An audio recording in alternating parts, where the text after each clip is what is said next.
If Waco taught us anything, it's that the American government just wants what's best for us.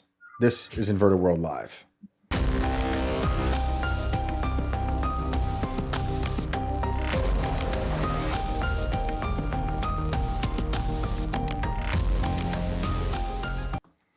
The American government is my favorite serial killer. It's a big death cult, and they're just fighting other cults all the time. How was your Easter, Alex? It was good. Here we are. Yeah. We made it. Sorry we're late, guys. We had some technical issues. There was a chicken eating our wire. You know how it there goes was a around fish here. in the percolator. Yeah. There were gremlins and all. Zoom hates us. Yeah, no, there's always a little something. So sorry about that. But yeah, we were listening to, what did we title this episode? Oh, we didn't start the fire? Yeah, because we're going to talk about Waco today. Yeah. And that song by Billy Joel, I think, is predictive programming. Billy Joel knew ahead of time that what was going to happen in the early 90s. So he wrote a song about it. It's a great song. You're from Long Island. So From Long Island. There's statues, I imagine, of Billy Joel just all over the place. Oh, yeah, it's who we pray to at night, you know? Great. No, it's like if you're from Long Island, if you're from Long Island and you don't like Billy Joel, it's like, get out of here. Oh, man.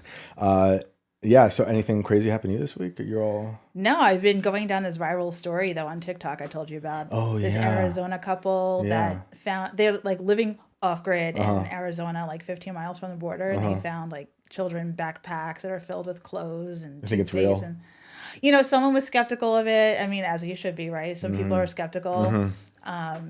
I mean, their TikTok was taken down though recently, so that's something. And by like their TikTok was taken down. Yeah, their TikTok's been taken down, so now they're on YouTube, and it's like, are they just trying to get views? But like, why would you set this whole thing up? I just like don't understand people anymore. I mean, why do people do it? People kill themselves by accident taking selfies on cliffs. Yeah, that's just crazy. for clicks, you know. There was that story about a year or two ago of a lady claiming they found a body in her yard. I don't know what happened with that story, but I feel like that was also some sort of hoax. And this one, when you sent me that link, I'm like, this sounds a lot like that girl. Oh, okay. It could be. But it might be real. They find bodies everywhere in America is a graveyard. Yeah. So it's very possible. Well, people are just like, you want to live, off grid, but now you're on social media, like streaming live, all this stuff. And it's like interesting. And then one guy was like, I looked into this guy and he's like on the run. But at the same time, it's all kind of bizarre. Like, where would they? What did they do? They got bones on Amazon, and they're like, "This is a femur bone of a child." Yeah. Just to like get clicks. Yeah, I mean, perhaps. I guess it's kind of like. That actually sounds like a good idea. I'll be doing that this week. TikTok. I found these bones in my yard, everybody. But yeah, we were gone last week for Easter. Right. I went and recorded a really fun podcast with Danny Jones. That was fun. Cool. And I think that airs soon. And on my way back, the plane was about to land. It was super turbulent. And right as the wheels touched the runway, we flew right back up into the sky. Has that ever happened to you? I saw that in the news. I was like, "They're shame." That was terrifying. I don't like flying to begin with because I just don't like. I don't trust anything. You know, you really shouldn't I'm be Amish. in a car. I'm Amish. Yeah, you really are Amish. But it took right back up into the sky, and then we were just doing a giant U-turn in the air. Fun. I was like, and there was a kid throwing up next to me. Oh, great. And the father was next to the kid, juggling two of his other kids. So it was like, man, I'm never flying again. I'm only taking, like, I got Jose here in Austin. We were talking about Bohemian Grove, which I'm going to be at I think in June. And they're talking about flying down. I'm like, I might have to take a horse and carriage. See you in a year. Can I Uber a horse and carriage? Maybe you I'm gonna hit up Top about that. You know We what? can That could supply be a horse and carriage. something you could do for your future. There, start a whole new company. Amish Uber. Yeah. That's sick. Well, with that in mind, let's bring on our awesome guests. I'm sorry to keep them waiting. Let's bring on Jose and Austin. I'm a little scared though. Okay. Yeah. So guys watching out there, Zoom is giving us lots of issues. So we've done this like conspiratorial Brady Bunch smash up of both of them in one screen. So I'm very sorry for those watching, but I think you guys look great. I might have to be here to stay. Usually I just kind of hide in my corner over here. How are you guys? I'm sorry. Say it again. You cut out. I couldn't. I was asking how you're doing. Oh, we're doing good. Doing great. Good. We just got, me and Austin just got back. I think I just finally settled back in at home. Me and Austin took a little trip out to Vegas recently. We went over to hang out with Jake Shields, Sam Tripoli. We went to LA and then to Vegas. Did Jake Shields show, recorded a couple episodes. One just dropped. It's amazing. So we're kind of riding high right now. Been hanging out with Jake, just riding high in anti-Semitism and having a fun time, Is that what you took to get to Vegas? Just flying anti-Semitism right into Vegas. Yeah, exactly. Yeah, it's probably better than It United is. Airlines these days. As if I did not trust that airplane. That airplane I took, that I was just saying, like landed and took back off. Before we took off from Florida, they were like, "Oh wait, we got to like tape up parts of this plane because it had," and their words were gouge. They had gouges in the plane. I'm like, I don't know if I want to be on this plane. So okay, guys, we're here to talk about lots of things. We're going to talk about Waco. We just had the anniversary about a week ago. Why should the American people trust the American government? I like the silence. You want to start out, Jose? Yeah, I mean, well, they generally are on the up and up with most things. They kind of come clean when they make mistakes. So I mean, that's kind of. I mean, I don't really know. I mean, what we're doing here at all, really. Right. I mean, generally speaking, the official narrative is about as far as you need to look into it. Exactly. But yeah, so that's why, yeah, particularly, and they don't really ever lie to us, and they're pretty straightforward. Sometimes it'll take about 30 years to get the truth, but we'll get it eventually, you know. That's a great answer. Right. Sounds about right. Wikipedia is a great source. Any .gov website is a great source. Fauci, you know, all these people, they want what's best for you. I totally believe them. So when it comes to Waco, it seems like this was just a crazed death cult that wanted to harm everybody and take over the government. Am I right? Man, honestly, I use Waco as the best example for what kind of spotlighting what your government is capable of, you know, and for me, really it was Ruby Ridge, Waco, and OKC that dropped the red pill and kind of like effectively removed the veil of naivete as far as just my conceptual understanding of the threat we truly face as a domestic citizenry. You know, I just think that if our ultimate role is to hold the state accountable, then we are failing miserably. And I think Waco is the best example of that, because they will not think twice before driving a tank through your front door and you know Literally. shooting you, your children, and your dog. Right. Yeah, Yeah, you they won't. mentioned Ruby Ridge, Waco, OKC. Those all happened. Like Ruby Ridge was like the year before Waco, 6 right? months before. 6 months. 6 months before. before. Yeah, and it's so fascinating because you had, like for example, Lon Horiuchi, the sniper sent from Quantico, Virginia, right, with the elite team of snipers to Ruby Ridge that day. He was the one responsible for shooting Vicky Weaver, the wife of Randy Weaver, while she was holding her newborn child in her Insane. arms, Insane. and considered to be the priority target, according to former Green Beret commander, Bo Gritz, who's a very interesting character himself, and has a lot to say about Jonestown as well. But yeah, it very much seems like you kind of take a step back and look at 6 months after the fact, the very exact same sniper who effectively I mean targeted Vicky Weaver and clearly pulled the trigger on the death shot, was then of course responsible for having confirmed kills at Waco 6 months later. That's crazy. You know, It's crazy to yeah, think it's about how nuts. America, like just like the average American citizen, was thinking about all this in that time. You know, it's like how I remember growing up, the news reporting on a shark attack, and all of a sudden there was like lots of shark attacks. And now, you know, these early 90s, these huge standoffs are happening. And I'm sure the American people are just, the majority of them are eating up all the mainstream media about however they're portraying the Weavers or the Davidians. So it's fascinating to think that it's just 6 months time had passed between that and then what happens at Waco. It's crazy. Oh, Yeah, and then 2 years from there, then it's OKC. Go on, Yeah, Austin. exactly. Yeah, that's insane.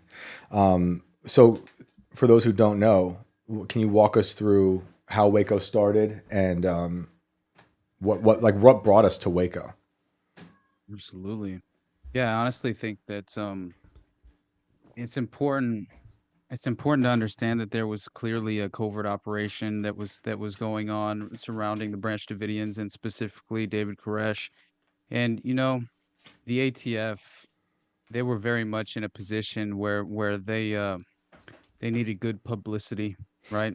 And I always found that fascinating and important to point out, right, is that seemingly this occurred due to just due to the self-licking ice cream cone that truly is the state, right? And kind of like it's very much important to understand like the mindset overall, conceptually what was playing out.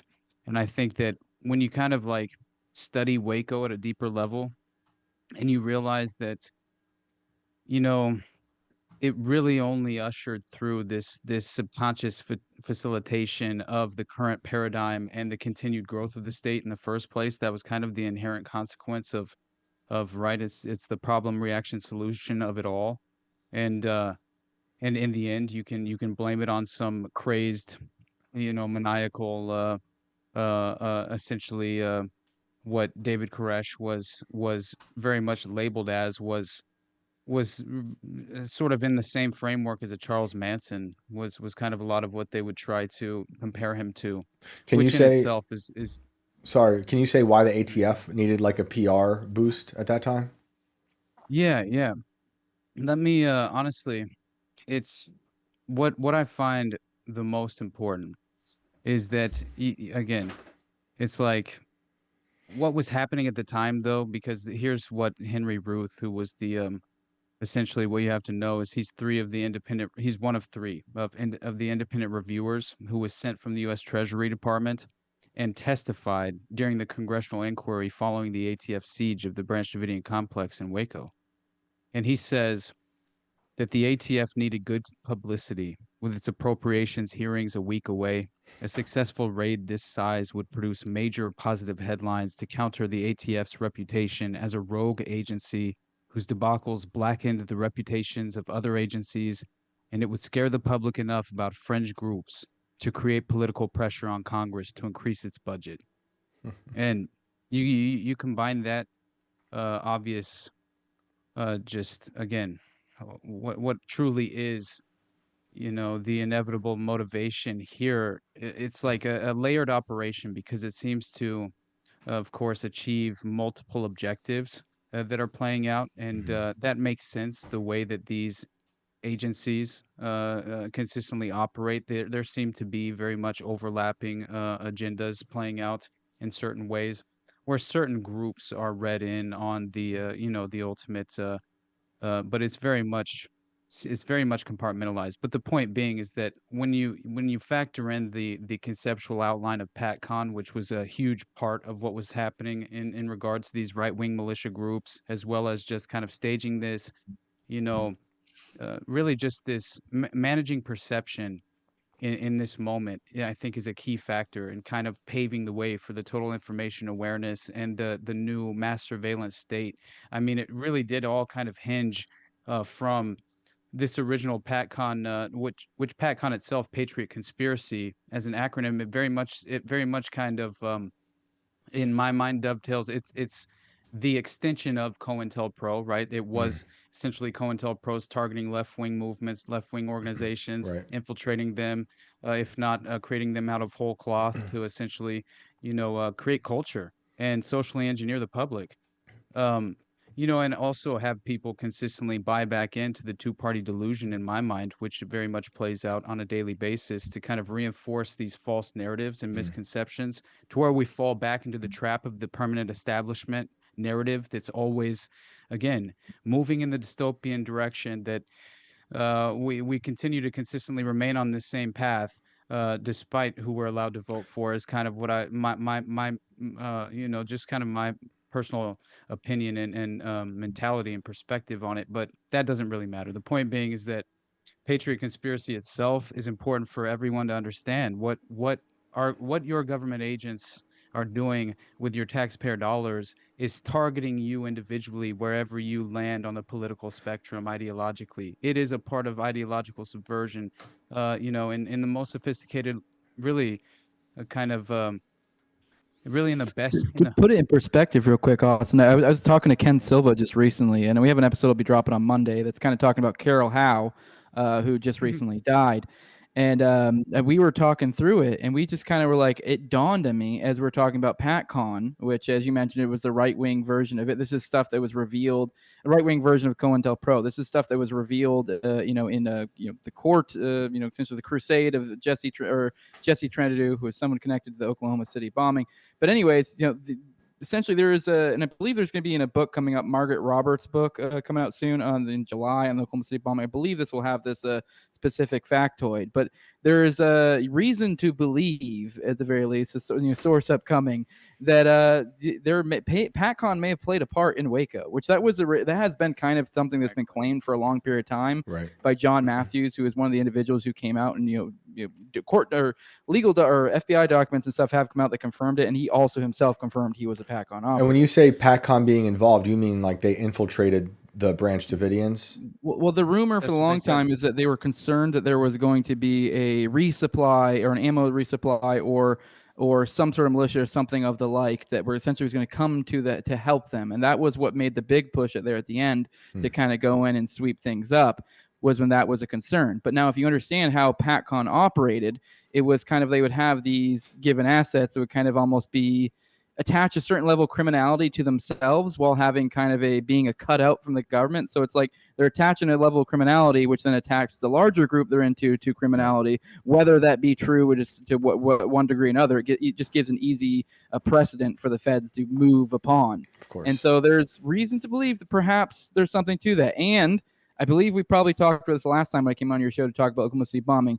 There is very strong reason to believe that Timothy McVeigh himself may have been some sort of sheep-dipped government operative. Sounds crazy. There are literal letter he sent to his sister. He also said this to his first public defenders, that he was essentially doing black ops operation for the government. That when he went to special forces, which is with the official narrative, instead of actually finishing. The official narrative was that he failed due to some sort of foot, knee, or something. I forget, some minor injury. Right. Which in special forces that would take you out, a minor injury. But anyways, what he told his public defenders and his sister and his mother and likely probably his grandfather, although he died later, so it can't be confirmed, is that he was working for the government. And once again, these are the letters. There's all sorts of things that prove he said this. Now he's the source, so it's like he could be lying. Right. Who knows? Could be just some crazy loon. But given the role that he plays in history, I think there's a level of credibility to it. Right. And we know that they do this sort of thing a lot. It's not like a one-off situation. And we know, I've seen stories about feds, I guess, being undercover within the Branch Davidians. What I was going to say, Austin, while you were, kind of giving this. Sorry, Shane, I don't mean to cut you off, but I just wanted to get the point I was getting at. Timothy McVeigh was at Waco.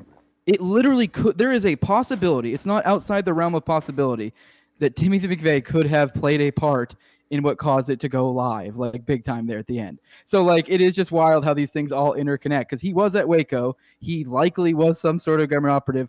Patcon played a part. It's not all that crazy that he likely was part of Patcon, because Patcon was a joint task force. So there were other parts. He was part of the guard as well. So that's really getting to the weeds. I would recommend people read Wendy Painting's book on this. Just the idea of that him being guard made him more likely to be part of Patcon. When you say he was at Waco, being a domestic component as opposed to being a military, which is supposed to be foreign. So, when you say McVeigh was at Waco, can you tell us what that means? Well, this is where, as I mentioned, he was he was a black ops guy. It's so what he said is he was supposed to go out and make a legend for himself. And so if you do follow his life story, he was meeting with kind of all the major leaders of all the dissident right type groups, right. Kind of, getting his face out there, making a legend for himself, kind of being a dissatisfied veteran or whatever. Yeah. And there's video of him at Waco selling, essentially anti-government wares at Waco. So he's literally at Waco, because that was people were it was a camp out for militia right-wing types. So it was kind of a little his party, kind of hey, what's going on here? And yeah, he was there. Interesting. And I believe there's reason to believe he may have been at Ruby Ridge, I think, but I don't think that's confirmed. I'm pretty sure, but Waco's there's video. That would be crazy if he's at all three, the trifecta. What I was going to say is, leading up to the raid, what do you know what the local sentiment was about the Branch Davidians? Because they're portrayed as crazy people. I don't believe they were. I mean, Koresh was doing things I think were crazy, but I don't think they were as deranged as the media was portraying them. Is that like, what's your takeaway? Yeah, no, absolutely. The local police chief himself was, consistently defending them in every way. You had locals who were claiming that, the representation they were receiving in the media spotlight was completely inverted in Mm, terms of how they conducted themselves throughout the community. They were very much in good standing, high standing in the community itself. The locals in no way, just, occasional kind of like in a Randy Weaver sort of way where you might have issues with, let's say, a neighbor who has an issue with property rights of some kind, which definitely played a role in Randy Weaver's situation because that man was legitimately insane and wrote a bunch of letters claiming that Randy Weaver was going to assassinate the Pope and the president and all this crazy stuff. So it inevitably kind of led to a lot of the pretext that the feds utilized to kind of like stage the raid in the first place. But it was similar in the way that David Koresh was essentially kind of, as far as like allegedly prioritized and targeted, was due to the fact that there was like automatic gunfire that was heard on the property, right. right, from some neighbor who then reported it. And then there is allegedly you know, obviously the raid itself was February 28th, 93. But yeah, honestly, it's like what really happened to kind of stage this was that the search warrant, how it was obtained, was because of this suspicion of the Branch Davidians modifying their weapons to have this automatic fire capability. And so that all came and stemmed from this claim that Koresh had purchased these kits with M16 lower receiver parts, Mm, which I do think is important because again, it's clearly just a kind of a tax loophole in a way that the state and feds violate, and infringe upon your inherent rights. And so this alone is a kind of an infringement upon the Second Amendment itself. And so the ATF allegations being that David could have been combining, could have been. So this was later on even acknowledged as not being you know, um, any sort of as far as like the status quo legitimized process of how you would go through conducting right. some sort of search warrant, or obtaining some sort of search warrant. You can't obtain a search warrant on allegations that David could have been combining M16 trigger components with a modified AR-15 lower receiver, which is apparently, according to ATF regulations, allegedly constructive possession of an unregistered machine gun without paying the $200 tax for legality. So it's exactly what they did to it really is effectively the same playbook they used on Randy Weaver 6 months earlier when they had a federal informant who was an operative himself and legitimately not only an asset, was an actual agent who was essentially sewing himself into the inner circle of Randy Weaver over time. And then finally, he convinces him to sell him a sawed-off shotgun. I believe it was two sawed-off shotguns. And so he goes to actually cut the barrel of the gun, and he begins to cut it at the legal limit. Mm. And I think it was 1/8 of an inch or something that the Fed said, actually, no, cut it up, Ridiculous. put it right here. That's And Randy ridiculous. fucking did it for his buddy. Right. Right. And it's just like the They're craziest just thing looking for ever. they're looking for any way to get you. If they don't have the thing they need, they will make it happen. And that happens throughout history. Before we get to like the fire, the raid, all that stuff, I do think it's important. I don't know how many people who listen know like all about Waco because it's like one of those words that you just know like it's something bad happened there. But I feel like a lot of it's just become watered down. And like, can you tell us who were the Branch Davidians, and then we'll get into Koresh because he's pretty fascinating, dude. Yeah, definitely. Yeah, and keep in mind, as I said, Branch Davidians very much considered to be cordial with everyone in the surrounding community and seemingly in very high regard, but they were living a very unorthodox way of life. I mean, that is obviously Hmm. undeniable, but it was originally a splinter group from the Seventh-day Adventists and had come to believe that essentially David Koresh was effectively the Lamb, meaning that he would precede the second coming of Jesus Christ as told in the book of Revelation. Hmm. And so, in addition to him being the group's spiritual leader, he also assumed the burden of sex for the male Davidians. So this is where you get a lot of the, controversy, The and burden, the burden especially of sex. because, So no one else can have sex but Koresh, yeah, right? yeah, 100%. Okay, Yeah, it's crazy. he was allowed Only he was allowed to sleep with the female members. And it didn't stop there either. He also took multiple wives, so he's practicing polygamy, and one even as young as 14 years old, Yeah, it's allegedly. crazy. And yeah, and so um, now, at the time, and I hate making this argument, it's not any sort of defense for the immoral aspect of what's playing out here, but to understand the legality of the the contextual understanding of kind of how this played out in a legal way. Obviously, technically, under Texas law at this time, it was actually legal, Yeah, right? 14 was like the age of consent in Texas. Exactly. Is it still that? Do you know if it's still that age right now? I'm not sure. I hope not. I'd be honestly concerned worth if you knew that looking into. offhand. Yeah, I know, right? But no, I know that I always trace a lot of these. I trace a lot of these elite pedophile networks Yeah. back to essentially they flee to the Netherlands, which have very Yep. Oh, wow. young age of consent laws. Oh, wow. 17 And now. Even when it is illegal, it's a slap on the wrist. Wow. Exactly. That's And crazy. essentially, even at like 16 or below, it's up to the parent or specifically the guardian themselves to report the abuse. It's like some strange Wow. pedophile loophole that's playing out internationally.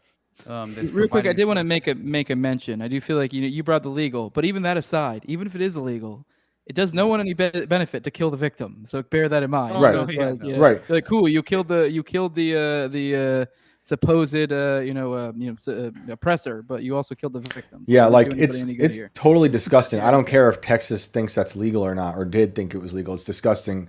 And then on the other hand, like you shouldn't be killing all these people Yes. to get at the one person who has major disgusting flaws.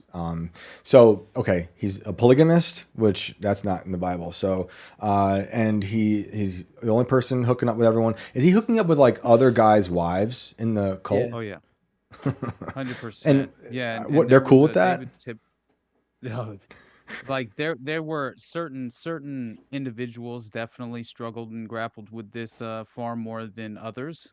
But yeah, it was strange because he must have had the most silver tongue because or something else was playing out psychologically as Right. far as some sort of manipulation technique playing out because um it's very strange how he was able to convince these husbands that were of high stature in society, very wealthy and prominent defense attorneys. I mean, Harvard graduates of all walks of life, African Americans, Right. were a part of the group, which I think is a very strange dynamic, considering just like kind of just the perspective on the Branch Davidians alone. I think it's Right. kind of important to spotlight that as being a realistic aspect of Equal the opportunity Davidians. and diverse down in Mount Carmel. Yeah, right.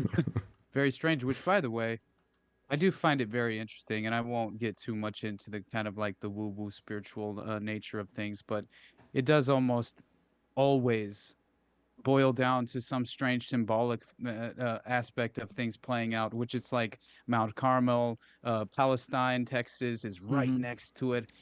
There's so David's much of Koresh this name doomsday itself prophecy. was his name itself was like from King David and Yeah. what That's what I mean. it wasn't like Koresh like some sort of translation of like Titus or something, which was like an Oh ancient man, like Cyrus the or original something. like good goy or something, I think. Yeah. dude, Yeah, it's it's crazy. nuts. Because people So don't he- realize Koresh, that's not even his real name. I'm No. sure some people know that. But like, Exactly. what was his name? Yeah. Something Vincent or something? Biblical Cyrus, by the way, but no, it was Vernon Howell, right? Vernon Yeah. Howell. It sounds like Uh-huh. a cult leader. That name sounds like a cult Oh, yeah. leader. Absolutely. He could have stuck with it. No, it's so crazy to me because it was Vernon Wayne Howell. It was his original Yeah. name, and of course the whole situation. If you study kind of many of these, and I won't take it all the way to this kind of conclusion yet. And even in this sort of context, I don't think we have enough time to even provide enough detail to kind of get to this very strange alternative theory that could have played out. But you study a lot of these patsies, right, Mhm. who are essentially kind of manufactured personalities placed onto this very strange path of the patsy, and they share all the same hallmarks, and your pattern recognition is just, Yeah.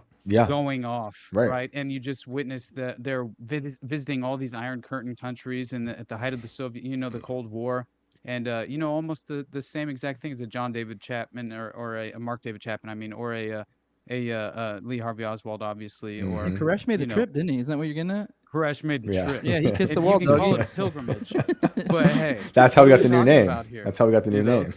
That's crazy. But he did, right? He went over to Israel, I believe, came back, Absolutely. and did he change his name afterwards? Or He changed his name. change his name Yeah, afterwards? He consulted the given- council. he was So you're given telling me he Mossad did he was Waco? shown the Is that what sacred Jose is knowledge, saying? You know, yeah. It feels like he was introduced to the sacred knowledge, the vanguards, potentially the vanguards and the caretakers of the true history, allegedly revealed to him. Did- All that he could then utilize for his own, which apparently you listen to the actual members of the group, he didn't really possess this charismatic ability until he returned, which that alone could That's be just a interesting. part of some sort of way to reinforce this larger than life caricature of David Koresh. But you listen to how he would convince people about the seven seals of Revelation, and which is really what he was attempting to present allegedly to these groups, where internationally you had all walks of the theological doctrine as well would be present and represented at Mount Carmel just to study his teachings. Really? And that alone really kind of caused me, just at least it gave me pause, especially considering all the special forces that were present during the final catastrophic outcome. Who were the people? Do you know who the people were visiting? Like, were they, fringe sects of certain religions, or were they like? Oh no, they were legitimate authorities. Yeah, biblical scholars, theological experts, priests, rabbis from all around the world had even been flying into Waco as far as just to study the teachings of the seven seals, and that was all after David Koresh and Steve Schneider had been traveling the world to talk to these various religious leaders, who then flocked to Mount Carmel. So allegedly, yeah, but it's biblical scholars and rabbis and members of That's apparently interesting. they came to this seminary school. They said that, for example, this is an insane story, that apparently David Koresh came to their seminary school, these individuals, or their synagogue, right? And then he would essentially sit down with them with the Bible and teach them more about the scripture within an hour than they had learned in the past 2 or 3 years at their school or houses of study and worship. This was what they would consistently claim. Do you think he's hiding the polygamy aspect? Because I feel like certain theologians would come by and be like, I mean, he's saying things that are interesting, but he's living a certain like super hypocritical life that goes against it. I wonder if they even saw it, I mean, I'm no biblical scholar, but I mean, polygamy is pretty common in a lot of different sects, and it is in the Bible. So I mean, I'm not even Christian particularly. So I don't think I do think there's a religious angle people can take. For Yeah, it, probably. it's in the Old Testament for sure. I don't think the New Testament. You know, he The New Testament them. forbids it. He convinced them that this form of polygamy, specifically that they practiced within the Branch Davidians, was that it wasn't, of course, the goal was not about having sex. That, yeah. That So he now you sound always like had a Elon goal. Musk. Oh boy. Exactly. A focus, and that was to have children. So yes, Right. it was about insemination. Okay. And so he wanted to have as many kids as possible. Now, hey, man, you guys stick with me. I know we don't have enough time to create the conceptual alternative theory, but imagine. I'm talking about Nazi breeding experiments for MK Ultra purposes, Manchurian candidates. Like, we have legitimate evidence that you can tie to certain things of that nature, which wouldn't be outside of the realm of possibility. As much as anyone who's aware of Waco, please don't take that like consideration, and of course as some sort of offense to the victims. Like, in no way. I think we should just remain open-minded to a more of a plausible explanation to what could potentially have been taking place in regard to this scandal and how it effectively played out. It's not uncommon for the powers that be that hide in the absurd. I'm not saying sure. I don't think. I mean, I think you'd probably agree, Austin. I don't know. Me and you probably don't think I've dug enough into Waco to come to some of the solid conclusions, some of the more wackier stuff. But there's definitely credence to it, and and from our studying and many of the other things out there in the world, in this realm of thinking and how wacky some of them can get. And it's almost like they do try often, in fact, to hide in the absurd. So you do kind of have to be prepared for maybe this is complete inverse of what you think in a lot of these different situations. What if there were demographics that were being specifically targeted due to their, the profile that they fit specifically as test subjects, right? For some sort of covert operation to sophisticate techniques that you could utilize on the public en masse in many ways. If you were to, yeah, I mean, again, it's just it's something you have to inevitably grapple with when you are down these proverbial rabbit It's like how holes Charles of Manson investigation. was an experiment. That whole thing was created by the government, and Helter Skelter was that's like a government accelerationist idea, I believe. I don't think that's really what Charles came up with. So then, what were we gonna say? Well, I was just laughing. I think you're 100% right. Yeah, Yeah, that's like a absolutely, 2-hour thing right there. That's Scientology. It all comes back down to Scientology, in my opinion. Oh, man. nice. That's quite the wormhole to make. Oh, man. I don't know if you've had Dana Duda on, but that comes all back to the process. Scientology, Charles Manson. It goes way deeper than I think Tom O'Neill. I forget. I think it was. I don't know if. So I just did Danny Jones' show. I don't think he said this to me on camera, but it was something we were talking about later on. I don't know. I didn't look it up, so I'm just going to say I believed him, but I don't know if it's true. He said a lot of the remote viewers in the CIA were Scientologists. I don't know if you guys heard that. I immediately was just like, nah, sounds about right. And I was like, I got to look that up. But I'm like, yeah, something's there. There's a lot of weird connections with Scientology and the government. Yeah. So, okay, let's go to the raid. And before we get to the raid, I always think this is weird, and I want to know what you guys think about it. There's an article the day before the raid about, I guess they called Koresh the sinful messiah. It was kind of like a hit job on this cult. And then the day after we get a raid. What's the deal with that? What is your take on this article coming out? And I guess it was a local paper, right? Yeah. Yeah, that was actually basically the ATF themselves, the feds tried to intervene and keep that article from going public because it was going to tip off the Branch Davidians, which allegedly is what forced their hand to go through with the raid itself in the first place.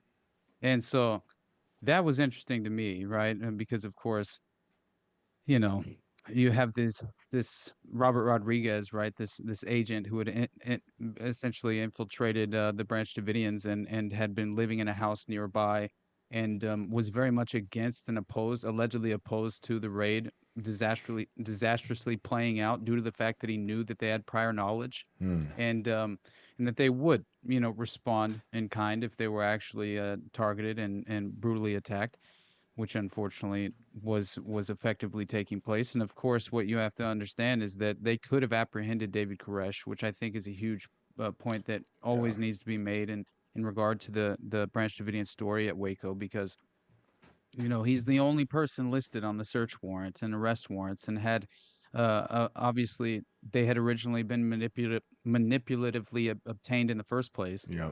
And so then you also have just considering all the opportunities in the world they had to apprehend Koresh. He had even he specifically had gone out of his way to pattern his jogging routine to conveniently pass in front of the undercover house in an effort to provide them with exactly the opportunity to apprehend him away from the group without having to cause any real, catastrophic results. That's crazy. Yeah, he went into town, right? He was routinely going out of the compound, and they could have done something then, but it seems like they didn't want peaceful resolution. Absolutely.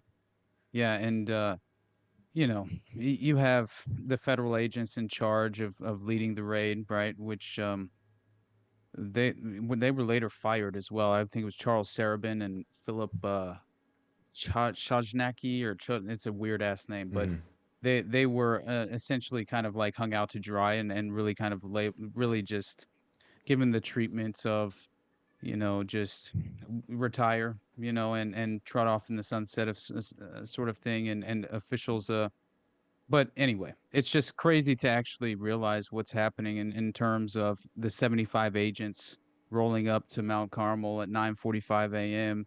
and jumping out of the cattle cars screaming "Showtime" because it was called Operation Showtime.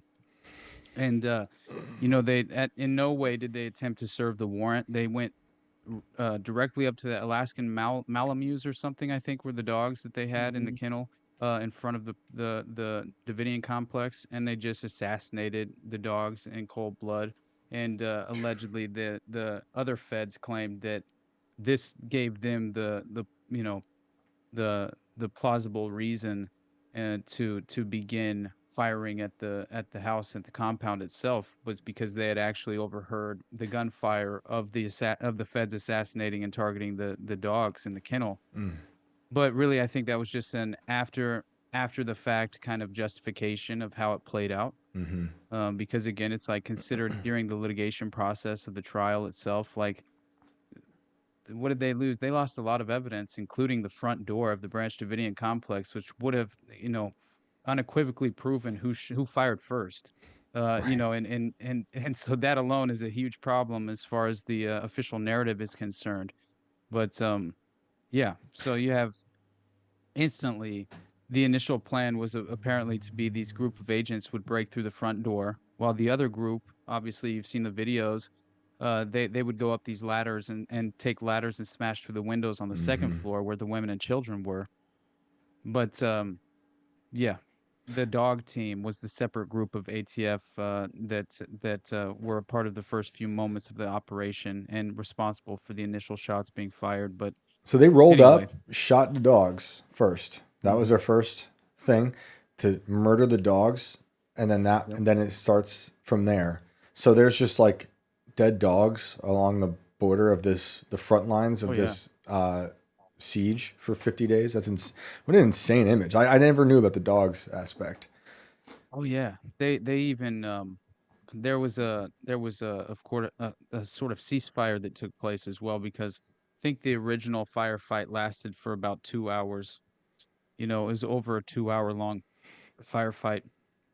And yeah, so you have helicopters swarming the Davidian complex. You have tanks, obviously driving around, fully cap. As far as that was another very interesting aspect of serving the warrant, right? Because you had these aggressive techniques of the Bradley fighting vehicles were Yep. equipped with ferret rounds and CS The gas same grenades. vehicles McVeigh was using over when he was in Desert Storm. So that's a Yeah. key point in his story, is that he brings that up, is that he came over here to Waco. And so if you don't believe the government agent narrative, you believe he was just a right wing guy. It's like, well, that's going to radicalize you when you go to fight for your country and you come back, and literally the tools of war you use are being Mm. used against the people. So I don't know. I could see how that could radicalize someone. Yep.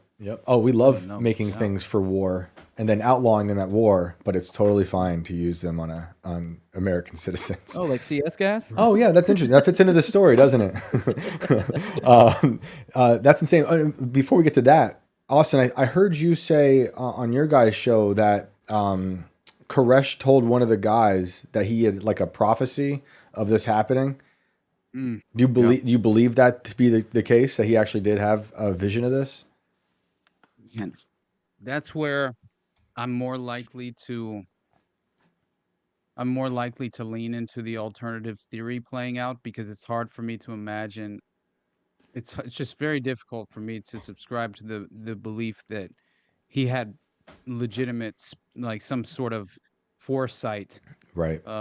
yeah, through a spiritual connection like that. It's very difficult for me to imagine that as a reality. Although I will say, man, just listening to David Thibodeau, one of the survivors, who was a member of the group, he was convinced. A lot of these people were seemingly convinced, but Yeah. again, it's like I'm very much just interested to know what were the sophisticated techniques that David Koresh could potentially have been capable of utilizing for his own benefit within the context of the group, because I do feel like they still to this day, you either have survivors who entirely condemn David, right, and lean into the idea that yes, he did sexually exploit young people within the group itself, and kind of side with the idea that he was more of a monster than people will kind of like, at least at least people within the framework of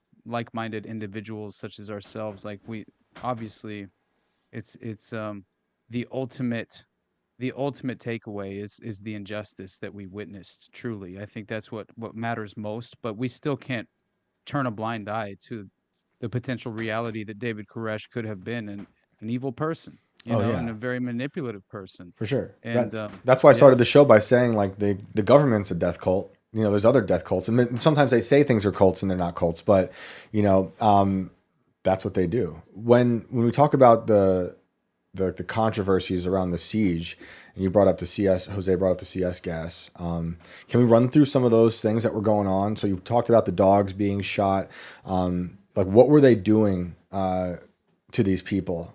Because there's some really depraved things that they were doing in that time frame. Yeah, they're finding absolutely. gunshots, and some of them are bullet wounds, and some of them were purported to be, them trying to leave the fiery areas. But I'll pass it off to you, Austin. You got this better than I do. Yeah, it's just honestly, man, when he consider first of all, he's trying to Koresh himself is trying to give phone interviews and local news media interviews, obviously, because he's trying to essentially just get the message out of what the plight of the Branch Davidians at the time when the original raid took place. And you had these tactical teams arrive, obviously, because 4 ATF agents were killed during that original 2-hour firefight, which that alone, it's very much in the same vein of Ruby Ridge. Like, we have blood in the game.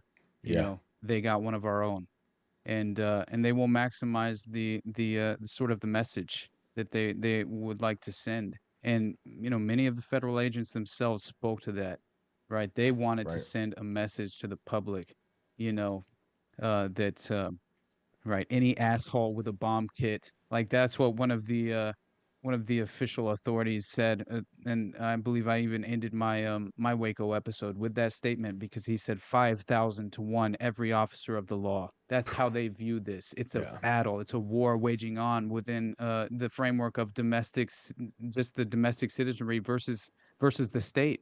I mean, that's essentially the game being played. And to put it in those terms is fascinating. But anyway, so you have these 4 ATF agents who are murdered. And then you have, of course, 20 more who had sustained some pretty legitimate injuries. And so the ATF, they continue attacking the house until they ran out of ammunition, like straight out of the scene from Predator. Could you imagine just going through every last bullet, knowing who is in that compound? I mean, I don't know how you could sleep at night, but after the ATF withdrew, they attempt to establish contact with Koresh and others inside the house. Keep in mind, the local police chief said, "What's wrong? Why can't you just go up there and talk to him?" That's what he keeps asking me. I mean, what are you doing here? Right. And you are attempting to provoke a result such as this, and they got what they wanted. It. So anyway, as a result of the deaths of these federal agents, of course, the FBI inserts themselves into the operation, and Jeff Jamar, I believe, was the site commander. And by the way, he had been the head of the San Antonio field office, and so this is where you get the hostage rescue teams that had been mobilized to the site. And Richard Rogers himself was very much an interesting individual in context to Waco, because he had been criticized for his actions at Ruby Ridge around 6 months prior to Waco. Man, oh man. So he would be the one in charge of the tactical teams, later receiving more criticism for overriding the site commander at Waco in the same way he did at Ruby Ridge, which is a Patcon technique all day long. And that's why there were even Patcon operatives who had infiltrated the hostage negotiation teams at Ruby Ridge. Oh, wow. Wow. Yeah. That's It's crazy. crazy. It's like you're making me think of the was he a sheriff in Vegas during the shooting that then wound up being part of like the fire response in Hawaii? What the hell is that?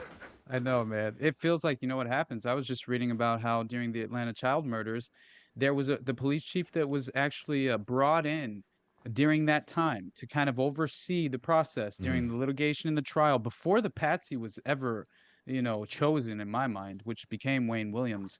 Well, he had just so happened to be all over the place in every single position where scandals were erupting. You would find him in San Francisco. He was in upstate New York during the process, as far as the Son of Sam murders. Oh wow. He was in upstate New York, and then he goes straight down to Atlanta just before the eruption of the Atlanta child murders, which have a direct tie-in to the Process Church again. So, and a military intelligence apparatus that is consistently utilizing a drug trafficking operation.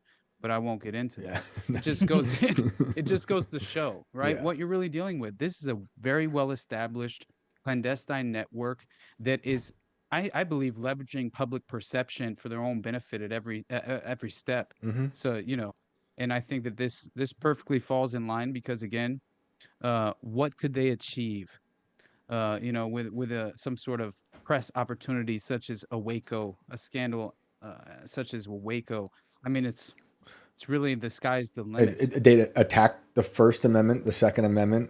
They get to sustain this narrative that you're talking about, being like, we're going to go against anyone who's anti-establishment. There's a million reasons that's great for them. And I think, correct me if I'm wrong, but they sort of use the aftermath of Waco as a leverage in passing the Crime Bill Act of '93. Like I think that's sort of connected. And with that's Joe Biden and his cronies back then. I think there's some connection between that bill where they're using it as like, we got these bad guys in this country. We got to take them out. Was that the one they weren't able to get through and they got through later in OKC? Because I don't know. I know there was an anti-terrorism bill. I think that's another one. The crime bill was in '93, and that's the one where like you see Biden talking about. The video goes around a lot about that one is him saying like we got to get the people off basically saying like we got to get these people off the streets for doing crack and stuff, and he's like saying that, but it's like he's talking about his own son. He doesn't realize it yet perhaps, but it's literally Hunter Biden. But that's insane. So then we've got these 4 ATF guys who are dead. Now it's like a war. The thing that always was very weird to me. I mean, the whole thing's weird to me, but the really weird stuff is like the psychological operations they were doing on the Davidians. So like, let's talk about screaming rabbits.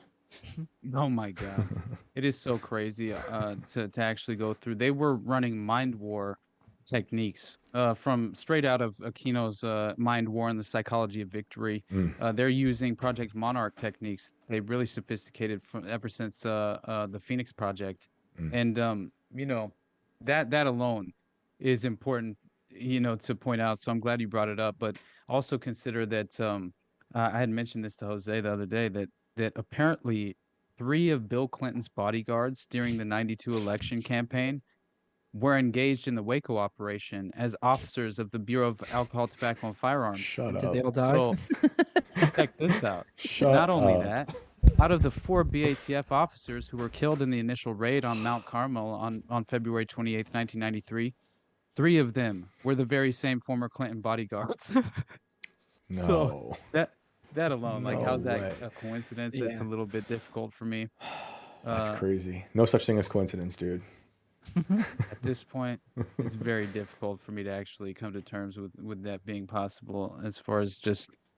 Yeah, I don't know, but here I should get to kind of, again, the really torture techniques they were utilizing that would become it's like Guantanamo Bay, it's like what they're doing. Abu Ghraib. I mean, it's Abu Ghraib. Yeah, it's straight up the enhanced interrogation techniques that they sophisticated over time, and they were really just testing them out on a domestic compound of American citizens. I mean, that's really what happened. It's their favorite specimen.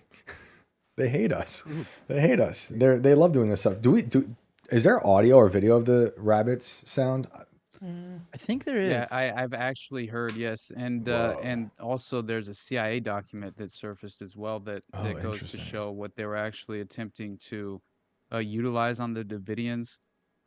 It's a DOD intel agencies look at Russian mind control technology. Great. And FBI considered testing on David Koresh. So federal law enforcement officials considered testing a Russian scientist's acoustic mind control device on cultist David Koresh a few weeks before the fiery conflagration that killed the Branch Wow. Davidian leader and more than 70 of his followers in Waco, Texas. That's insane. And this What's even is nuts so is they sent back and said we don't need it. There's already mind controlled, so we're good. Right. Yeah, exactly.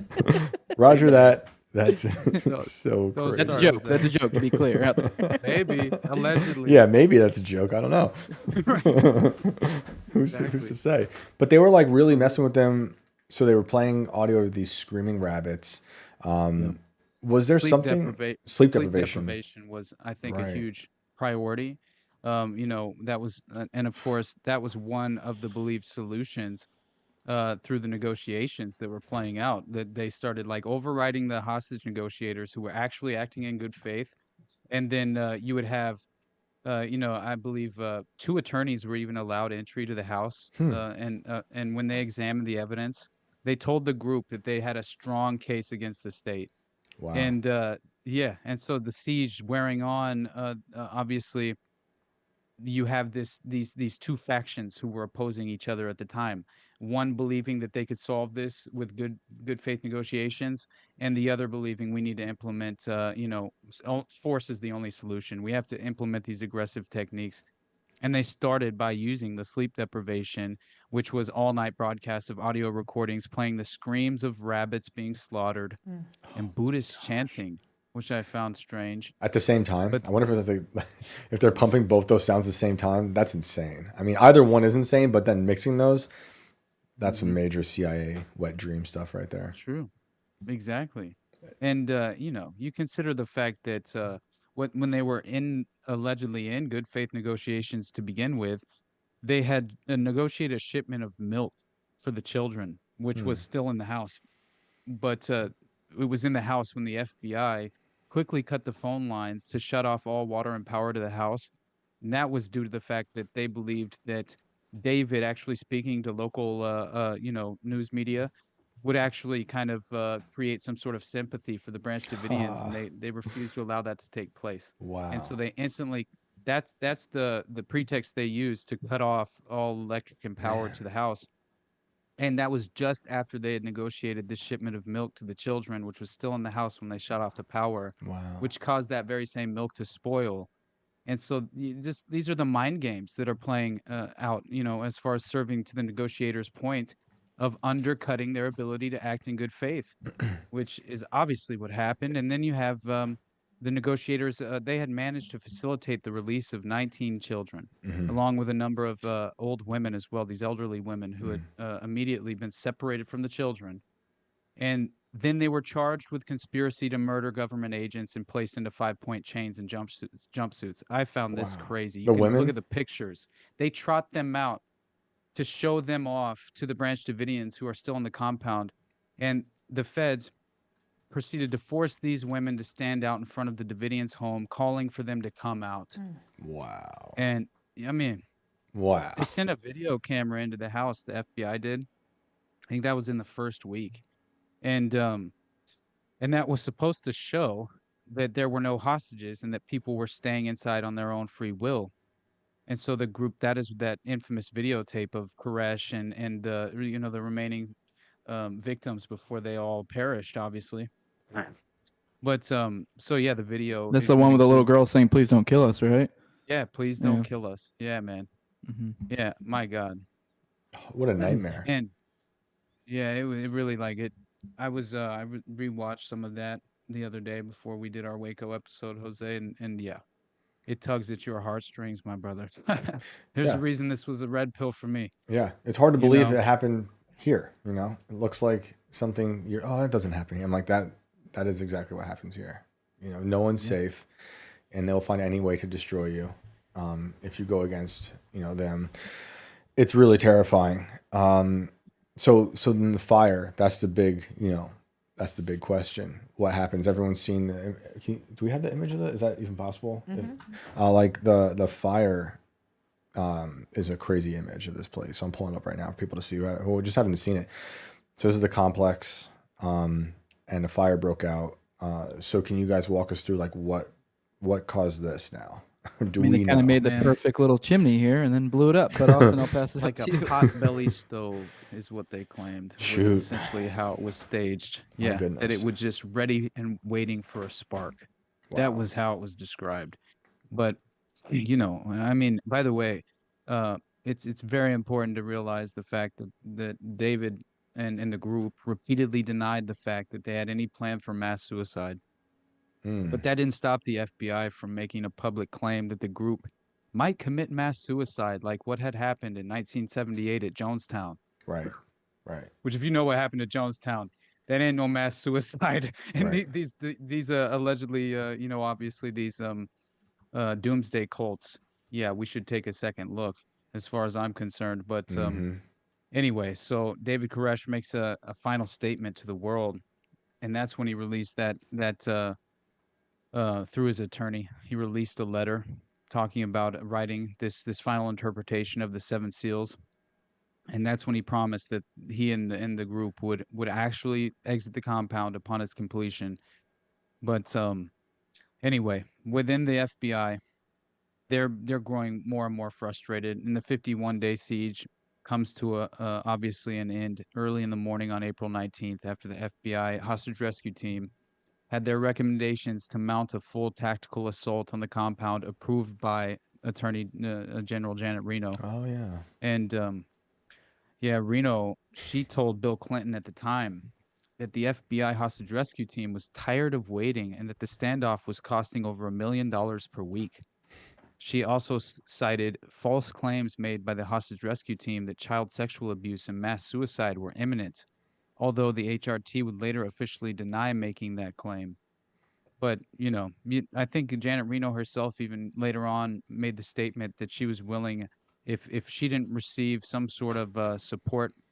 I forgot what the context was, but she made the claim that she was willing to blow the lid off of what truly happened at Waco. And I found that very interesting, especially considering the Wiltshire report that I discovered recently, but in the intelligence aspect of many of those claims. But anyway, but of course, shortly before the Waco showdown, right, you have the International Chemical Weapons Convention Treaty, which Jim Bovard from the Libertarian Institute, he pointed this out. I found it very important to, consider as well, because this is kind of the loophole that government agents will exploit to their own benefit, and also to kind of gain the ability to use these these military weapons of war domestically, obviously, is what's truly happening on their own citizens.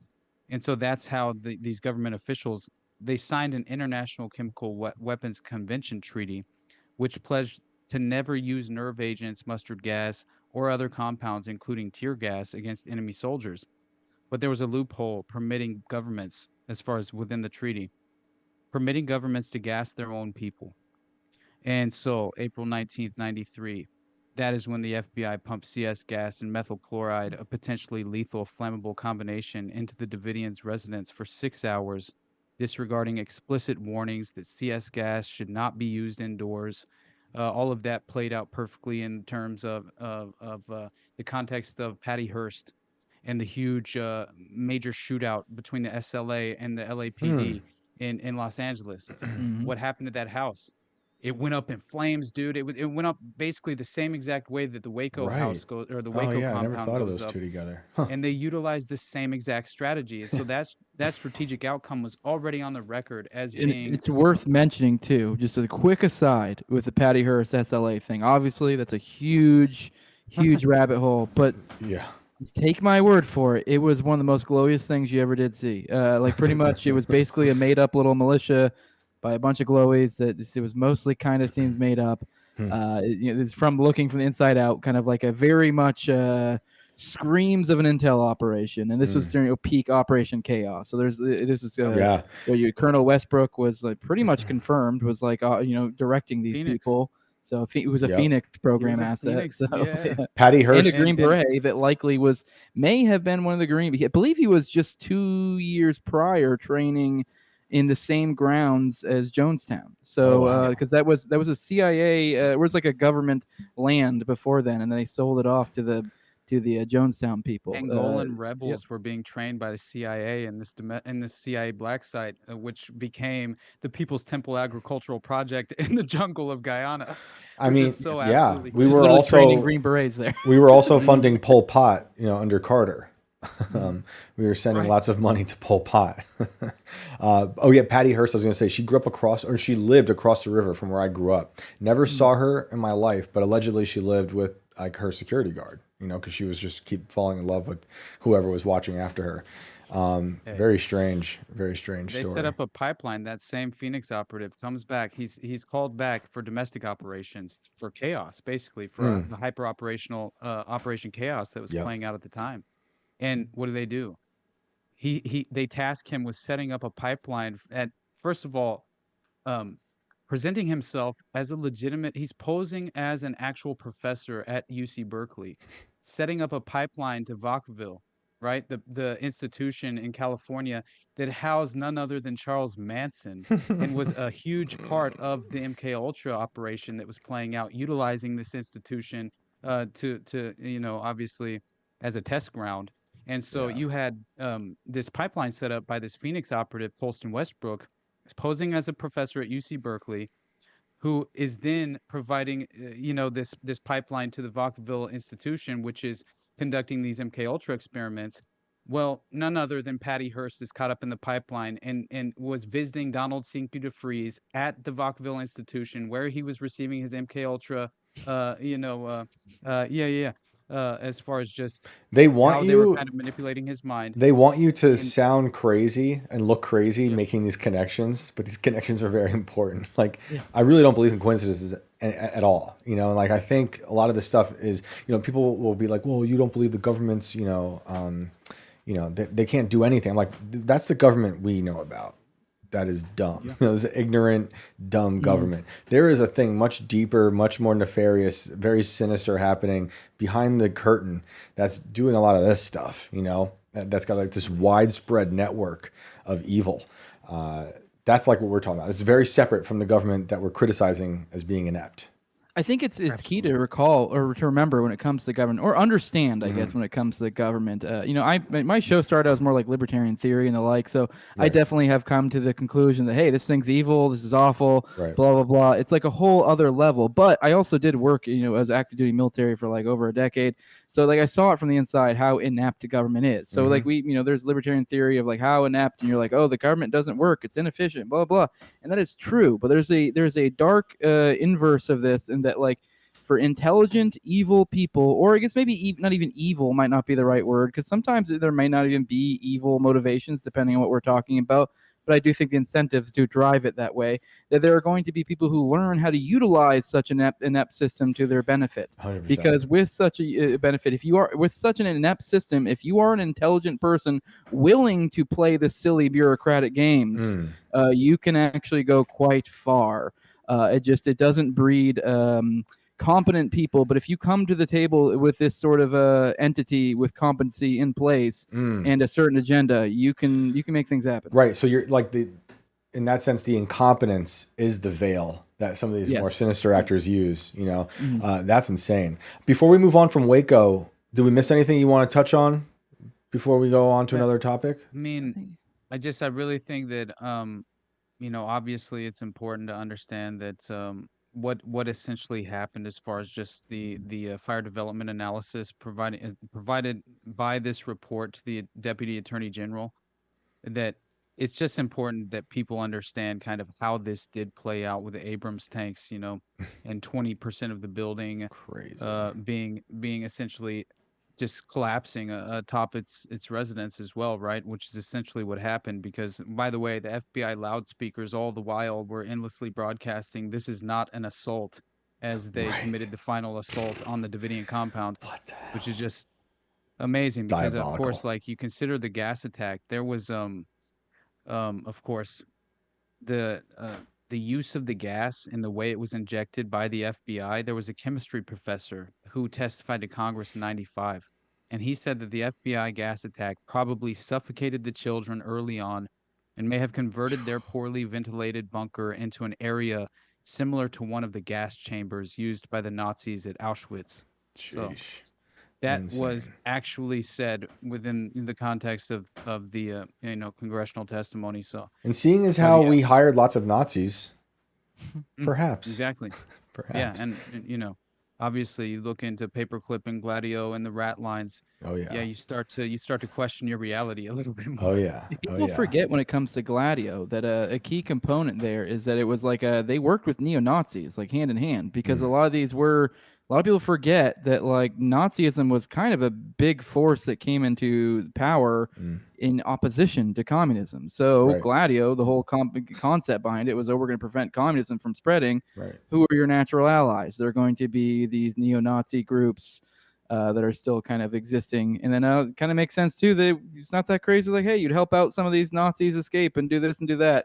Curry some favor with your new group, you know? Yep. So That's the opposite of us, the Americans working with Stalin over Hitler, and we flipped that, just a little bit afterwards. It's so crazy. Well, someone in the chat, just to bring this up, someone said they could have just come out. It was only an assault because they fought back. And if the abuse of children was occurring, then the government needed to do something. What do you think about that? Murder them all? I don't think that's really the sound. But why didn't they just Like, come I out? understand speaks for itself. Why was there such a fight? I think that the way that it was described by the Davidians who witnessed the original assault, the feds fired first. No one actually revealed who they were. They were only in all black. All that you could see, the actual, acknowledgement of the agency that they were representing is only on their backs. So all you see coming toward you are men in black, mercenaries. That's what you see. And so just imagine being the victim in the Davidian complex. Now, I don't know how else you would react upon federal agents driving up fully armed and assassinating your dogs in their kennel We right should, outside the front Austin, door. And should we say also, I mean, because I got an answer to that question as well, but like the Davidians were being told by Koresh that the government was like the Satan, right? oh, absolutely. So like these people rolling up after being told by Koresh that you are literally being attacked by a satanic government, they've been like, they're fully, they're This totally was a primed to prophecy. fight what they think is the enemy. 100%. And then my answer to that would be like, if Koresh is really hurting children, which he sounds like he was, then they should have got him all the times he was outside. There's definitely no reason to go hurt or kill all those people just to take care of Koresh, especially if he's outside constantly. Like I know he went out into town a few times. I didn't even know about what you were saying, Austin, with the running by the flop house or whatever.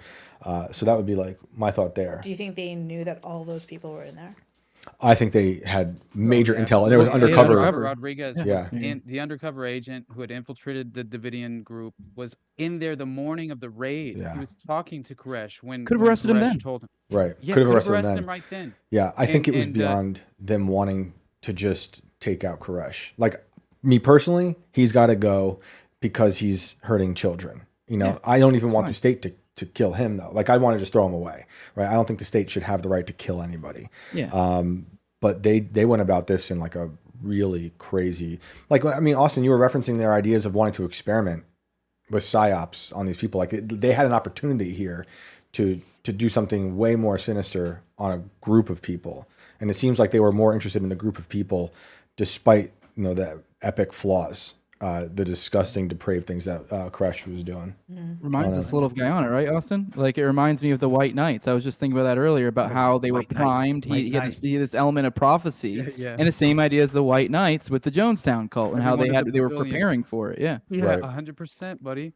And that is to your point, Shane. Like it is very important to understand the fact that they were all the members of the group were primed and ready for this doomsday, to occur inevitably. And so it was strange that, according to David Thibodeau, right, the one of the surviving victims, he said that obviously, basically, what he told, this is so crazy because Thibodeau claimed that he had been convinced by David, right, that he was up shingling a roof of the larger house when David Koresh looked at him and said, Thibodeau, what are you going to do 6 months from now when there are tanks running up and down the Double E Ranch Road? And he looked at him and said, David, I don't care what your message is. This is America. They're never going to bring tanks on this property. Yeah, He that's crazy. reportedly did the same thing with Kathy Schroeder, another member, when he looked at her and he said, Kathy, what are you going to do when helicopters are buzzing this building? She responded, David, there's never going to be helicopters on this property. I Eh, just think like, In response to that, I was curious. I was thinking about this while you were saying that. Those people, do you think those people, those survivors, those two survivors in particular, are still supportive of Koresh and that idea of what he was building? Thibodeau is. I know So- David Thibodeau is for sure. So you at could least say from then, the- like, those survivors want to like maintain some image of him being like this real like Messiah, right, or a prophet. Whereas I think you mentioned earlier that there were almost like, I guess, a schism within the Davidians, and there's other Davidians who don't agree with Koresh. I wonder if you even know like what they say about things like that with, you know, what his Are prophecies. you trying to get into the Wizard Wars, Shane? Is that what you're trying to get If into? there are Wizard Wars, I would like very much to get into those. Yes. It's such a crazy story what happened with George Roden, who was like the original, the son of basically the woman who seemingly groomed Koresh in a way, or Koresh was Like what? it's a Something like strange 40 dynamic. years plus older or some shit? Something Like crazy. 70. Yeah. He's That's he's right. in his early Yeah, that's 30s or great. That's a late crazy 20s. story. Yeah. Tell us about that. But you have a lot of the older members though. Mm. They're claiming that when as I had mentioned earlier, I kind of alluded to the fact that they had really said he didn't share these kind of charismatic characteristics or traits that he seemingly developed after his pilgrimage. But they were saying that when Vernon Howe first came to Mount Carmel in 81, he didn't appear to even be that bright. He had previously been a carpenter, which falls perfectly into obviously the Jesus narrative, right? And was good at fixing things, but also had a stutter and lacked social skills, and was definitely not expected to possess leadership qualities in any way. And so after this pilgrimage to Israel, he returned claiming to have been shown a new, deeper knowledge of the scripture, granting him the understanding and ability to interpret and teach the seven seals. But it's strange because again, it's like you have these, you have these original members who they very much believe, like as far as the schism that occurred, and I believe the Branch Davidians originated in 1955, and it was from the shepherd's rod, or the rod of the or the yeah, or the rod. So it was the shepherd's rod or the rod, I think is how it's referred to. Okay. And but the Davidians is how they basically became this offshoot of the worldwide Seventh-day Adventist Church. But apparently, according to even Thibodeau himself, one of the surviving victims, he's like, we did never refer to ourselves as Branch Davidians. Like, I only discovered that term. It was introduced to me on the media whenever funny. the coverage was happening of the actual siege. And so yeah, you have this interesting component of like how the Davidians were founded in 1929 by this individual named Victor Hotef, who was the president and prophet, but he was allegedly excommunicated from the Seventh-day Adventists for promoting a heretical doctrine. And so you have this report from the Christian Research Institute, and this group was headquartered at a property known as Mount Carmel Center near Waco, and they claim that text, as far as like it had reached its peak as far as membership around the 1950s, right, early 1950s. But this is when it began to splinter into various factions after Hotef's death in 55. So this is interesting because there's a core ideology that that's in regard to its foundation. And the Davidians' belief system was this prophecy of an imminent apocalypse involving the second coming of Jesus Christ and the defeat of the evil armies of Babylon. And so the center itself was named Mount Carmel after a mountain in Israel mentioned in Joshua 19:26 in the Old Testament. So none of it is by accident as far as how it kind of formed. But by 59, you have Victor's widow, Florence Hotef, and she announced that the expected Armageddon was about to take place. But after the failure of this prophecy, control of Mount Carmel Center would fall to Benjamin Roden, the founder of the Branch Davidian Seventh-day Adventist Association, known as Branch Davidians. So he was the one who would originally promote a slightly different doctrinal belief than those of the original Davidian organization. But it was when his death occurred that Lois Roden, his wife and widow, took control of the center, and so that's where things begin to kind of you get the introduction of Vernon Wayne Howe and her son, Lois Roden's son, George Roden, who was considered, to be the original prophet as far as he was supposed to assume the position of prophet. But instead, she decided she would groom another young man by the name of Vernon Howe to be her successor, and that is, of course, David Koresh. But Vernon chose the name David in order to include himself in the lineage, linking him directly to the biblical King David, as Jose had mentioned, from who the new Savior would descend. But this is also connected to the throne of David, which Jesus obviously would occupy after he returned in Armageddon and the rapture.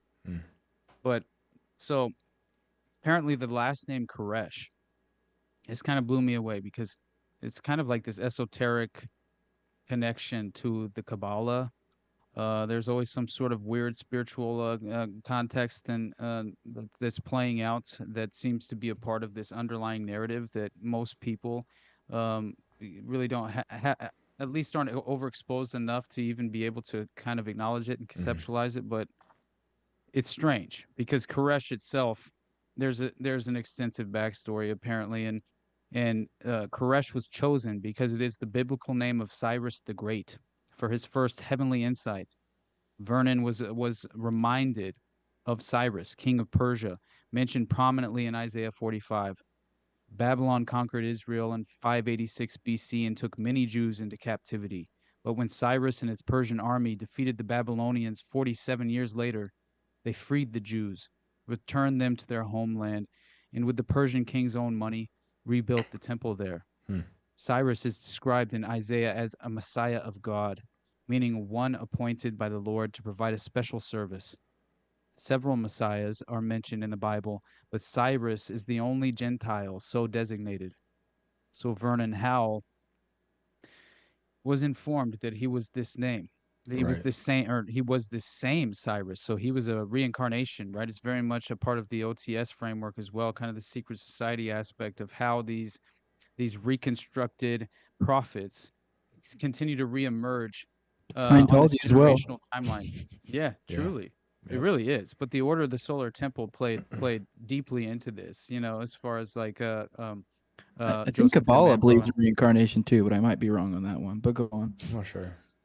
It's fascinating stuff, but to understand that obviously, Cyrus, whose name in Hebrew is Koresh, right?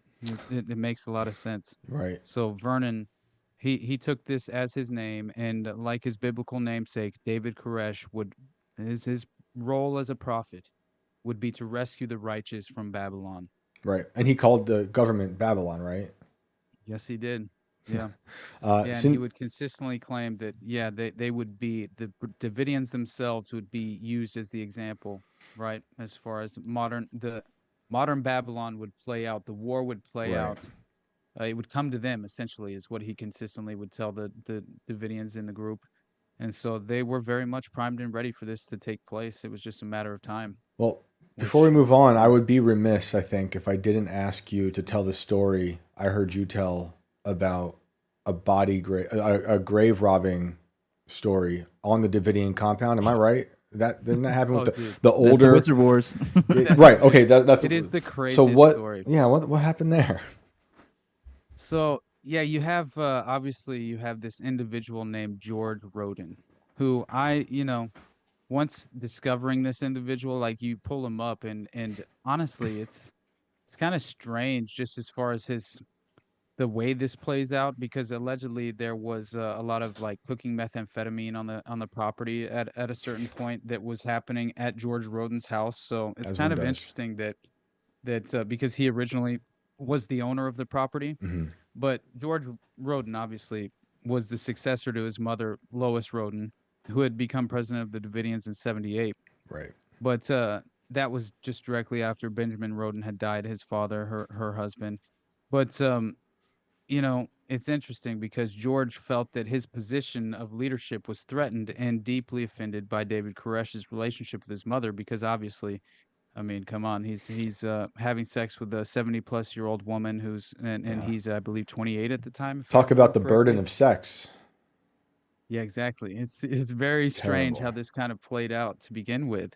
And again, it seemed like some sort of now maybe he was strategically positioning himself to hopefully potentially gain access to the property. Hmm. That's possible, Right. but yeah, it could have just also been that he was essentially groomed by this woman in a way, which is very possible in many ways. And so, but still, he files a lawsuit in federal court, this George Roden, and he alleges that Koresh had raped Lois and brainwashed her into turning against him. So that's what he claimed that Koresh did to his own mother. Wow. And so in 84 or 85, there's a fire at Mount Carmel, the administration building, and it destroyed $500,000 of apparently of their property and of but again, this is the administration building at the out Mount Carmel, and so Roden claimed that Koresh was the one who started this fire, but Koresh was already claiming that the judgment of God was playing out, which is kind of hilarious. So he says that no man set this fire, and that Roden, claiming to have the support of the majority of the cult, forced Koresh and his group off the property at gunpoint. So obviously, a further splinter as far as the A little you bit. had what was that? I said a little bit. Yeah. Yeah. But this individual, Charles Joseph Pace, moved out of Mount Carmel Center and set up home in Gadsden, Alabama. So you're already having individuals kind of splinter off from the group whenever this was happening. And so Koresh, he takes about 25 followers and settles in Palestine, Texas. Roden renames Mount Carmel Rodenville. And in a videotaped interview, Roden led a tour of Rodenville using an M1 carbine as a pointer and declared it's basically a holy jihad. Oh man. Khomeini versus Israel. That's what Vernon Howell has with me. Whoa. It's Epic. such a crazy story. Epic. So, Roden, apparently resentful of Koresh's power over the Branch Davidians, had challenged Koresh, saying that whoever could resurrect the dead was the true leader. So this happens when, in October of 1987, he decides to dig up a corpse that was buried on the Branch Davidian property and claim that he's going to, resurrect this corpse, and that if whoever is, the true prophet, will be able to win this challenge. And so it's so crazy, man. Roden told the press that he had exhumed this body only because he had been moving the community cemetery. So that was his claim. Yeah. But while Roden prayed over the body of Anna Hughes, who had apparently died 2 decades earlier, Koresh reported George Roden to the McLennan County Sheriff's Office for corpse abuse. So that alone was kind of like a hilarious strategic play by Koresh himself. Seriously. Who gets presented with this challenge and then just calls up the authorities, and it's like, hey man, this guy's abusing corpses. This false prophet Go and this check that corpse out. abuse. Oh my goodness. So the police, they tell Koresh at the time that he needs evidence to back up these allegations, or there's nothing they can really do. They can't just go onto his property and force their way into any of his. But so this is when you have this strange story play out to its kind of climax, where November 3rd, 87, Koresh and 7 followers returned to Mount Carmel, heavily armed and wearing camouflage. They stealthily entered the compound, allegedly to obtain a photograph. However, they did not bring a camera, but carried weapon and a map of the grounds with positions to occupy. They found Roden crouched behind a tree with an Uzi submachine gun, and a gun battle ensued for several minutes. Wow. Roden flees the property with wounds to his hand and chest. Koresh's companions were found not guilty after a 2-week trial for attempted murder in Waco, and a mistrial was declared in Koresh's case. Dude, that's insane. That is So Isn't bizarre. that crazy? That's I so mean, insane. my God, Koresh inevitably gains access to the property. because he decides that he's going to pay the back taxes for the property and treat it as his own, and so he inevitably just takes control. Wow. Isn't Which was Roden? really a Isn't great Roden? play. Isn't Roden the same guy that had a meth lab set up there too, or something? So that was the Yeah. precedent they used later in order to Yeah. essentially make it like a joint task force type operation, I believe. That's So, how they got the military, right? That's how they got the all the bells and whistles, all the access nice to the Bradley military. Yeah, vehicles. Yeah. Mm-hmm. to the MVs. Yeah, exactly. To the Bradleys and Wow. the CS gas as well. It was their justification was that this was an active drug nexus, and they could prove that they were cooking methamphetamines Nice. on the property. So that Yeah. gives them more credence to kind of do a smash and grab type deal, because it's like, oh, they could flush the drugs. It's like, okay. When in yeah. reality, the story goes, the report was that once Koresh and the Davidians gained control of the property and moved back, that they essentially cleaned out Roden's old meth lab, and had really just kind of like redesignated it for the group to like run weapons and the militia network at the time, which they were very much a part of the just like they would consistently go to gun shows and try and make some money for the group itself by selling weapons in a legal manner. I mean, they even owned a gun shop. I believe one of the members of the Davidians owned a gun shop, which the feds tried to actually Yeah, they went had to a and were FFL trying to dealer, question. I believe, or whatever. Yeah. Yeah. And while they're questioning him, he calls up Koresh and tells him, "Hey, dude, the feds are here. They're what do you want me to tell him?" And he's like, "Give him the phone. Let me talk to him."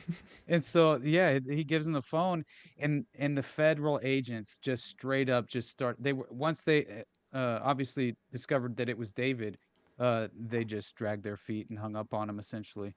So they had a goal, and that objective was going to be achieved. And I believe that was much more than just, honestly, a justification as far as like some sort of press opportunity. I think it's far more than that.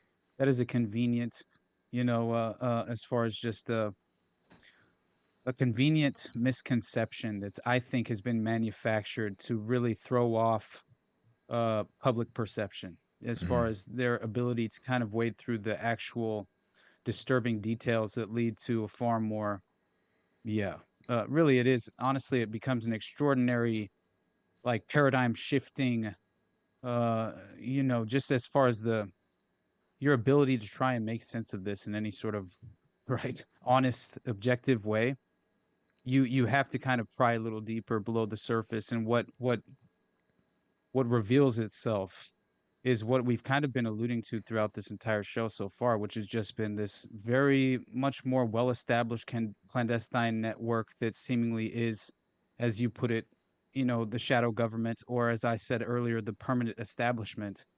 And then, their goals are seemingly overlapping and effectively being achieved every step of the way. And antithetical to our freedoms.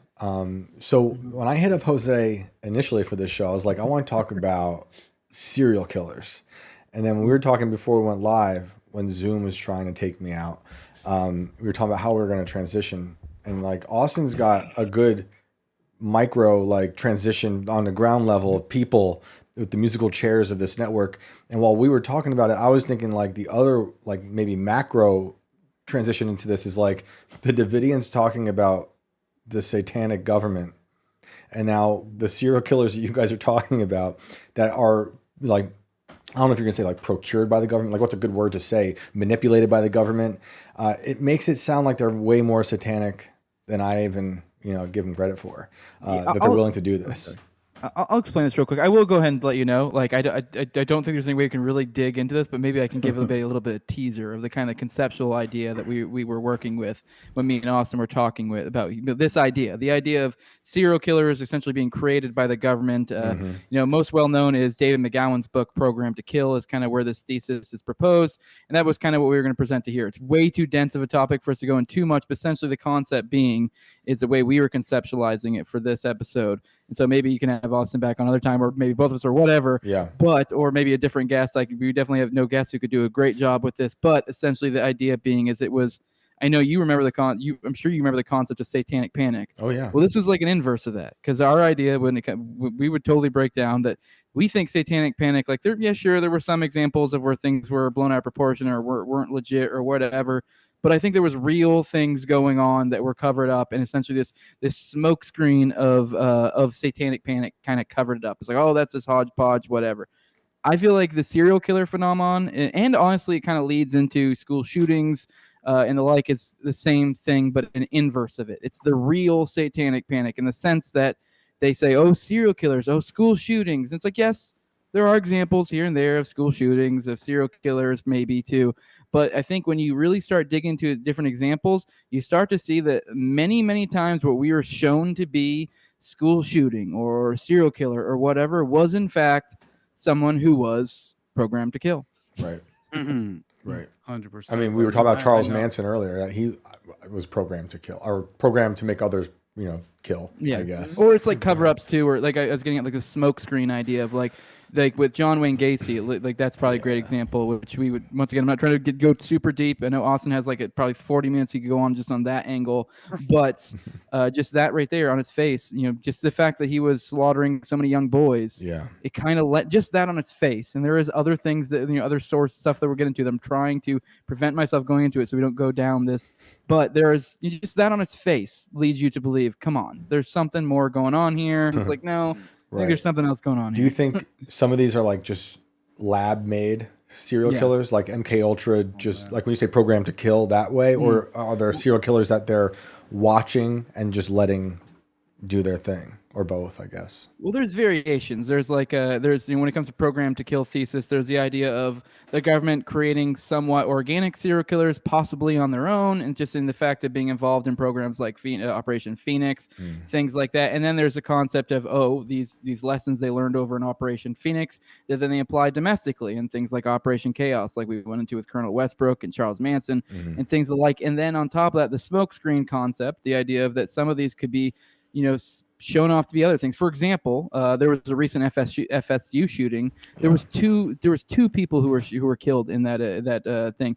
One of which was the son. He was like 56 years old. He was a 56-year-old, I believe. Somewhere in the 50s. I might have that wrong specifically. But either way, he was like in his 50s, and he was the son of probably what was known to be the most malicious of the Cuban exiles, the infamous Cuban exiles. His name was Monkey Morales. So, I mean, I don't know. But once again, I'm not saying this could have been just, and the kid, too, had some like mental health issues. So this could have been just a legit shooting. But it's one of those things where just on its face, it's another like pattern recognition thing where you're like, what the hell is going on here? I heard you say before that the Cuban exile thing that shows up in other places. Like you've seen that pattern. Like Operation 40 with JFK, RFK assassination. I mean, it goes on and on and on. I mean, Austin could go on about that, but I mean, really, I think you guys say this really is like the more you pick at this, the more you're like, oh, are you ready for another hour and a half? Let's do it. That's how it goes. They make you, like I said, they make you sound crazy for putting these things together, but these things are happening clearly. So where you take this theory, like are there things you've seen other than John Wayne Gacy, other killers that you are like way deep? We can go into like one of those. We have time if you want to just peel apart one. Yeah. Sorry to make it. I got you. I like again, it is exactly what Jose was just kind of like staging and introducing as far as the conversation we were having earlier. Because in my mind, and this is how I presented the Finder's Cult. I believe it was that was how I conceptualized it at the time, was essentially, explaining how the mass hysteria was truly spurred on, right? So the satanic panic, in my mind, you have the rise of the serial killer phenomenon, really kind of coming into its own in the late 70s, early 80s, right? And so you the golden sort of have era. like really early 70s and so essentially that spurs the satanic panic that then it, obviously is ushered through directly after, with all of these which in my mind you have this manufactured misconception that's playing out, right? That was essentially, in my mind, it was manufactured to conveniently as far as the satanic panic itself, that concept, it was a conveniently constructed concept to excuse and oversimplify this mass hysteria that was truly, in my mind, a natural reaction from true corroborated evidence of satanic ritual abuse. Now, I'm coming to terms with different ideas as far as like why exactly satanic ritual abuse is being is kind of like a recurring pattern that I consistently like at least I tug on this thread, and in every single one of these aspects of like these cases that we're considering talking about, like let's say a David Berkowitz, right, or a, as he mentioned, John Wayne Gacy. I think Henry Lee Lucas and Otis Toole are a great example as well, because you have again this insane, again, it's like what I'm trying to, it's very much in the vein of Program to Kill and Dave McGowan, right? The standard profile of these serial killers being lone nuts, driven only by their infatuation with violence and sadistic abuse and murder. When in reality, it seems like a lot of the evidence surrounding these high profile cases, there are insane parallels as far as just the it never seemingly like falls perfectly into place as far as the background of most of these individuals seems like it's been manufactured. And Right. so they inevitably take the fall, and it's and become a patsy in this context. But what I want to really kind of start by explaining, I think, which is most important, because again, we it's difficult to say where to begin, but since we've been discussing Waco, right, I think it's kind of important to at the very least make this interesting side, which I had discovered. There's this ritualistic murder of Arles Perry, which had been written about in Maury Terry's book, The Ultimate Evil. And this woman was actually targeted and ritualistically murdered on the campus of UC Berkeley, right? And it's one of the most unique stories as far as what actually happened to Arles Perry, and the interesting way that they discovered her body. She's this 19-year-old newlywed who had recently moved to Stanford, but she's from North Dakota. And this all falls perfectly in place with the Interstate 9094 killings, which had been traced by this former New York police detective named Detective Jim Rothstein, and he really was brought in by a criminal informant when he was working in upstate New York, who tipped him off about mass graves in Untermeyer Park, which is what brought him into the Son of Sam, Right. which is the key case that really he then followed and realized that it branched all throughout the domestic U.S. and that there was truly a network where a lot of these alleged serial killers and sociopathic murderers and especially child abusers, they all kind of fell within this framework of this clandestine organization that seems to be resurfacing all over the domestic U.S., surrounding these extraordinary scandals like the Son of Sam, like let's say even Charles Manson, which was 6 months after the Fort Bragg murders, and Dr. Jeffrey McDonald, which mirrored the Manson murders, right?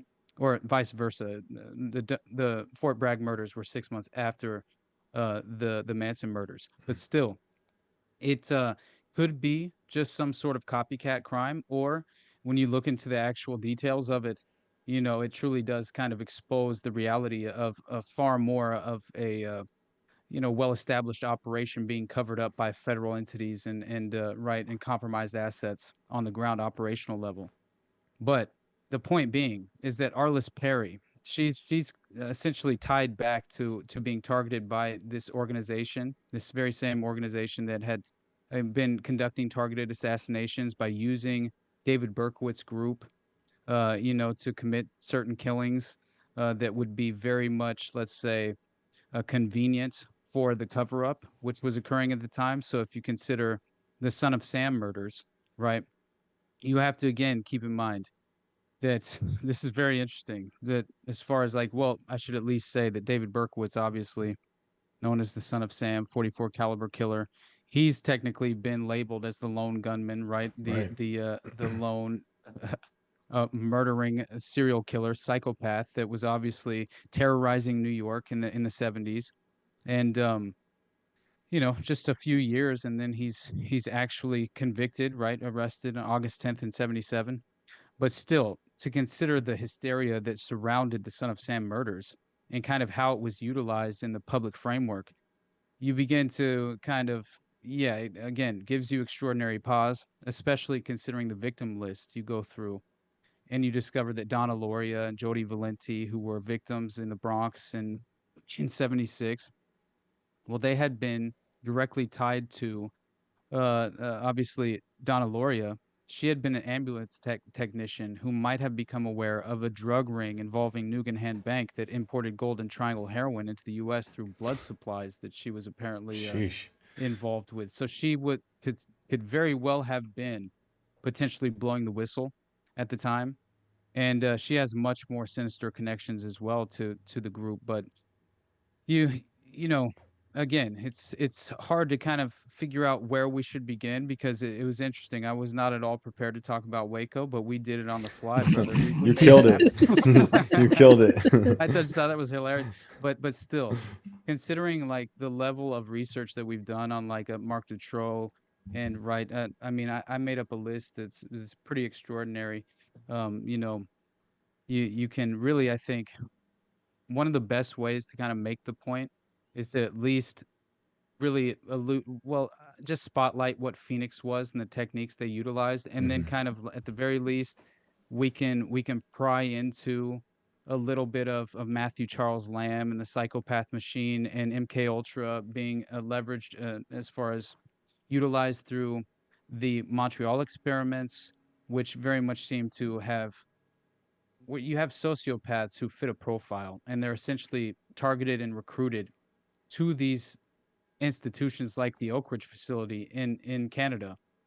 And then they essentially practice these Phoenix and Project Monarch techniques as well on these, these sociopaths, while also providing a test subject that is not a sociopath to see the impact that the sociopath can have on the average person. It's very interesting what was being conducted at Oak Ridge. But first, you have to consider, again, the chief aspect of the Phoenix program, which allegedly was just a collection of intelligence information for the Viet Cong, right, at the time. But in reality, there were a lot of special laws that kind of were created surrounding the Phoenix program that allowed for targeted assassinations and things of that nature, which, again, you have to consider the enterprise, right? The overall enterprise playing out with a lot that's happening in terms of these serial killers who inevitably, I think, are kind of becoming the patsy fall guy for a much wider network. And essentially, they're low-hanging fruit. Let's say, they're procurers for an operation that then get hung out to dry, which very much happens often. I think David Berkowitz fits that perfectly to a T. So does Wayne Williams of the Atlanta child murders. He very much was a part of. He was recruiting young children, in Atlanta at the time as a talent spotter, who claimed that essentially he had this Gemini group that he was recruiting these young kids to be a part of, and he was claiming that he would essentially put them on the path to stardom and celebrity. He would help, create their image, and then he would take this Gemini group to a local production studio in Atlanta that was run by Michael Thevis. And this production studio just so happened to be owned by this individual, Michael Thevis, who happened to be child pornography kingpin in Atlanta at the time. And apparently there were two government officials who had gone to a party with Wayne Williams, the alleged perpetrator, the lone perpetrator, and had offered him, if he had ever gotten caught, they offered to provide him with a defense attorney, which happened to be the very same exact defense attorney that was the defense attorney for Michael Thevis, the child pornography kingpin. And so he was taking the members of this Gemini group, these boys, these young children that he was recruiting, to that very same studio where they were producing child pornography and snuff films. Wow. So that's a reality, right? And it's fascinating. Go ahead, Shane. No, I'm just blown away. I mean, I'm surprised but not surprised. We hear these stories all the time, and it's just like, you want to believe it's just like, oh, okay, it just happens here, and like hopefully that evil has been taken care of. But I think it's unfortunately it's quite widespread, and there's a vast network that takes advantage of children, and it's freaking absolutely nightmarish. It's terrible. It is. It's something that, and to me, when I covered because I covered the Process Church as well, of the final judgment, and in terms of the Son of Sam case, because that was really my brutal introduction to the process. And that was when I kind of I covered Henry Lee Lucas and Otis Toole, and I realized that there were these claims, and this is in the vein of the Dave McGowan Program to Kill, which I think is very valuable, and each and everyone, as far as I encourage everyone to Yeah, I got to read it. at least, yeah, you've got to read it, and at least to kind of introduce that just as a plausible reality. It's definitely a possibility. At the very least, remain open-minded. But the claim that really kind of stuck out to me, and again, it came back up later on when I covered or maybe it was before, when I covered James Holmes and the Aurora, Colorado shooting, and Dr. Robert Duncan, the Harvard graduate who wrote Cyber and Cybernetics Revealed. It's an insane book about how essentially they've modernized and sophisticated these mind control techniques to such an extent to where, they're utilizing EMF and post hypnotic suggestion far more often than a microchip. Yeah. Because it's actually far more, reliable. Yeah. And I found that fascinating stuff, that they could essentially just, and by the way, they can program you with subliminals using EMF while you're asleep. Mm-hmm. Yep. That's a possible reality. And so, I believe cybernetics is apparently where the modern war, on the human mind wages on. It's kind of fascinating stuff. But again, this U.S. Navy psychologist, he claims that the Office of Naval Intelligence had taken convicted murderers from military prisons, used behavioral modification techniques on them, and then relocated them in American embassies throughout the world. The Navy psychologist was Lieutenant Commander Thomas Narut of the U.S. Regional Medical Center in Naples, Italy. He divulges this information at an Oslo NATO conference of 120 psychologists from the 11-nation alliance. He says the Navy provided all the funding necessary. Dr. Narut, in a question and answer session with reporters from many nations, revealed how the Navy was secretly programming large numbers of assassins. He said that the men he had worked with for the Navy were being prepared for commando-type operations, as well as covert operations in U.S. embassies worldwide. He described the men who went through his program as hitmen and assassins who could kill on command. Careful screening of the subjects was accomplished by Navy psychologists through the military records, and many were convicted murderers serving military prison sentences. And the Ionia State Mental Hospital in Michigan was later exposed as being one of the many facilities complicit in the CIA's Human Behavioral Modification Research Program. And it was obviously serial killer Henry Lee Lucas, who was largely considered to have been one of many criminally insane patients who were unknowingly forced into the CIA's brutal experimentation while he was admitted at Ionia before being paroled in 1970, and killing at least 2 women before his final arrest in 83.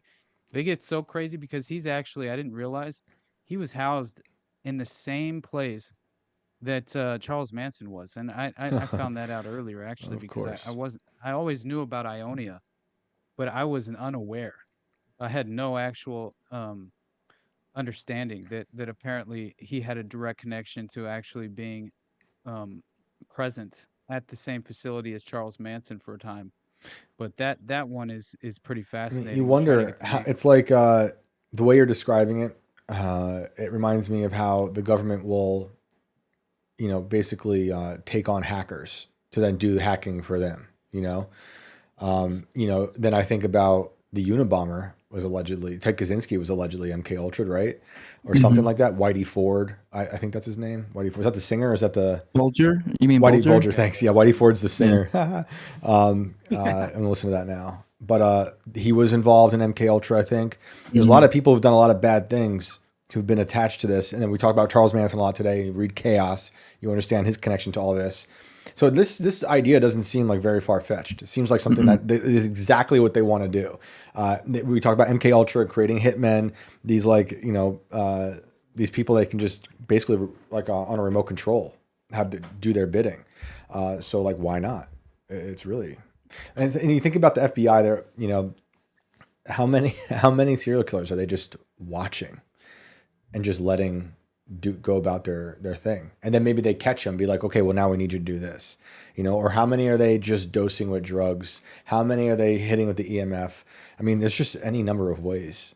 And how sophisticated is that now? Like where have they gone with that? I know you had BX on before. I'm assuming you probably covered her digging into like chat rooms and the like, and how they seem to be trying to touch disaffected youth that way. So I mean, they'd have adapted their methodologies to the modern day too.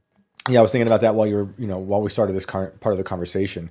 All the stuff BX is doing, talking about all these satanic cults. Some of them, it's like the satanic stuff might be a front for what they are doing, because some of them might just be accelerationists looking to destroy. But a lot of them, the satanic stuff is going on. It's kind of threaded through a lot of them. But now it's becoming like that's a widespread, phenomenon now. People are starting to talk about outside of just like some of our podcasts, and it's like a really big deal. But we're not really having the satanic panic that we had in like it was the 70s and 80s. I don't know if people care. I feel like there's a lot of mainstream America is more satanic now than they were back then. Are you just like implying like you're not feeling the panic? Like people aren't like, oh my, pearl clutching? Because I don't feel that either. I mean, maybe I'm just in my own little echo chamber, but I'm not feeling that. But I do think we also need to be sort of vigilant when it comes to these things. I don't know. For example, I know I got a little bit of flack for this for some people recently, but like the Virginia Giuffre thing recently, like I saw people immediately jumping on that, like, oh, she didn't kill herself. I'm like, I don't know. I wouldn't be the least bit surprised if she didn't. But it's also like if you know her current life story and also the state of the Epstein files in her life, it's also not that crazy. So I do think people need to stick to the truth. And while I'll be honest, I present my bias as being anti-government. I am ultimately trying to aim for the truth. And I think if you do. The times when you miss the mark on the truth, or if you get too overly, too excited about certain narratives and jump on them with not proper logic behind you, I think it can be a thing where you get to make us look foolish. Like I know a lot of people bring up the Damar Hamlin example. I believe the one guy who had the all the anti-vax, I'm not saying in a bad way. I consider myself that, but like all the people were like, oh, he's dead and this and that. And like, I don't know, maybe he did, maybe they did some crazy glowy stuff. I have no idea. When he came back out later, everyone looked foolish. We got to go case by case, and the people who I follow on like Twitter who knew Virginia or have written about her, they basically say that she did take her life. That's what I'm hearing. Yeah. So, like I see like Ryan Dawson talking about it, and I don't know. It's just, we've been kind of conditioned to question suicide, especially when it comes around that story. But yeah, her literal life sounds obviously horrible. So yeah, I wouldn't put it past her. But people should 100% be looking into murder as an option. Like you'd be retarded if you didn't. 100%. 100%. Well, it's the same thing with the Arizona story I was talking about. The idea that it is realistic as far as custody battle. I think that she was going through to some extent was just completely destroying her, I think, in many ways. And then apparently I saw what Ryan said earlier. I mean, it's possible she had a painkiller addiction as well. So man, I've been there. If you're on a slippery slope like that and you've experienced nothing but sadistic abuse in your life and you're traumatized to that extent, and then on top of that, you can't even have a relationship with your children. Now, I'm not saying I have any real understanding as to where she was psychologically at the time. Who knows what happens to you with life experience such as that. But still, yeah. I mean, it's like if you're speaking in certain terms, just be careful. It's like you got to be very careful. In my mind, it's like I think it's a very fun to at the very least consider things that make sense and are very plausible in terms of what you can prove, but at least what kind of the corroborating evidence that falls into a specific pattern. That's something that I do point to often, but it's just out of like trying to put together the puzzle pieces for myself to create a conceptual outline that I can kind of rely on that seems like it is at the very least founded and like the foundation of it is all structured around the idea of objectively pursuing the truth in the most honest way I possibly can. And yeah, reflecting on the things I get wrong and reminding myself again, when you're speaking in certain terms, to be very careful, because I do think the ultimate consequences of a lot of these things that we discuss, I mean, the consequences of being wrong, I mean, that's very impactful. Yeah, and I get it, because Twitter is fun, and it's fun to shoot from the hip. but sometimes I wonder, am I helping amplify a certain message that they want me to amplify? Like when we're talking about Waco and how all the media, echoes the same thing. Are you helping to do this quick, you're going to ride this wave for like the weekend, push this story, and then to connect her death to what we were just talking about with the EMF stuff. It's like, I'll question it from every angle. Did she kill herself? Was she murdered? Was she driven to kill herself? Like with the EMF, because they've got psychological operations going on people. Who knows? And she's such a high profile victim of this insane case. Anything's possible. We know these people we're talking about are capable of anything. But also, we know how dark the human soul can be. And I'd say no matter what, they killed her. No matter whether she killed herself or not, they for killed sure. her. So, like her suicide is if it was a suicide, it's a result of everything they put her through. Oh, you're right. Yeah, horrible. Well, let's end it there, guys. That was a fun one. That was a dark way to end it, but I feel like that fits.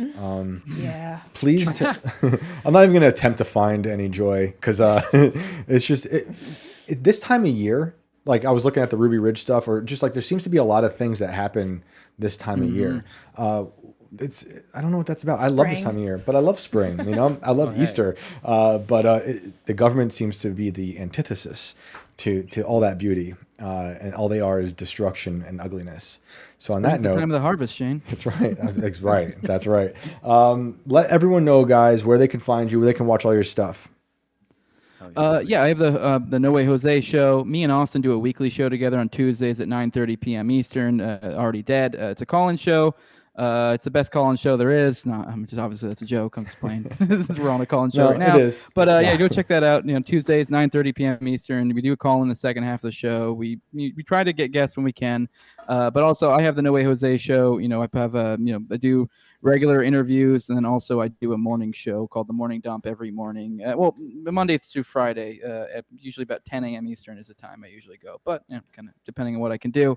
But yeah, the thing I'm probably most known for is my Oklahoma City playlist. So go check that out. Go hit up my playlist on YouTube. That's probably the best place to start. Yeah. Go to the playlist. Me and Austin's done a Jonestown series. We're getting ready to do a Tro series. Me and Austin have done a score of series together. There's a bunch of different shows and series and pretty much in any topic you can think of. But I'll pass it off to Austin now. Here you go. All right. And thanks for having us on, Shane. Honestly, I appreciate you guys for having us. And I don't know. I know I went pretty schizo on you guys, but it makes a little more sense to I don't, at least for me personally, give me like one or two subjects or even three that can hopefully balance them a little better in my own, just for me personally, because it's so hilarious. My attempt at, like, I was trying to figure out which example do I want to use when we were going into this. There's a reason I was going, I don't think we should bite this one off. I know, Austin, we're going to be here for 3 more hours. We're going to do a part 2. Awesome. We got to have Austin back, and we'll do a part 2. 100%. Yeah, absolutely. Appreciate you, man. But just thank you for sure for the opportunity.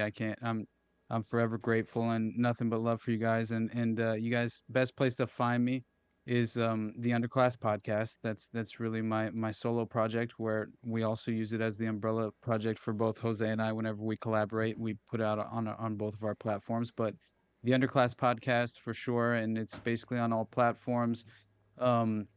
Also, the best place to support me, patreon.com/the Underclass podcast. And I do have an incentive in place for the Patreon. At even the lowest tier, you'll gain access to my paywalled content with Brad Binkley and Sam Tripoli for whatever this is. Sick. Whatever this is, which is a lot of fucking fun, man. I love Sam to death. Yep. And yeah, of course, the Tuesday Already Dead every Tuesday night at 6:30 p.m. Eastern time with the homie Jose, and we 6:30 Pacific, Austin, 9:30 Eastern.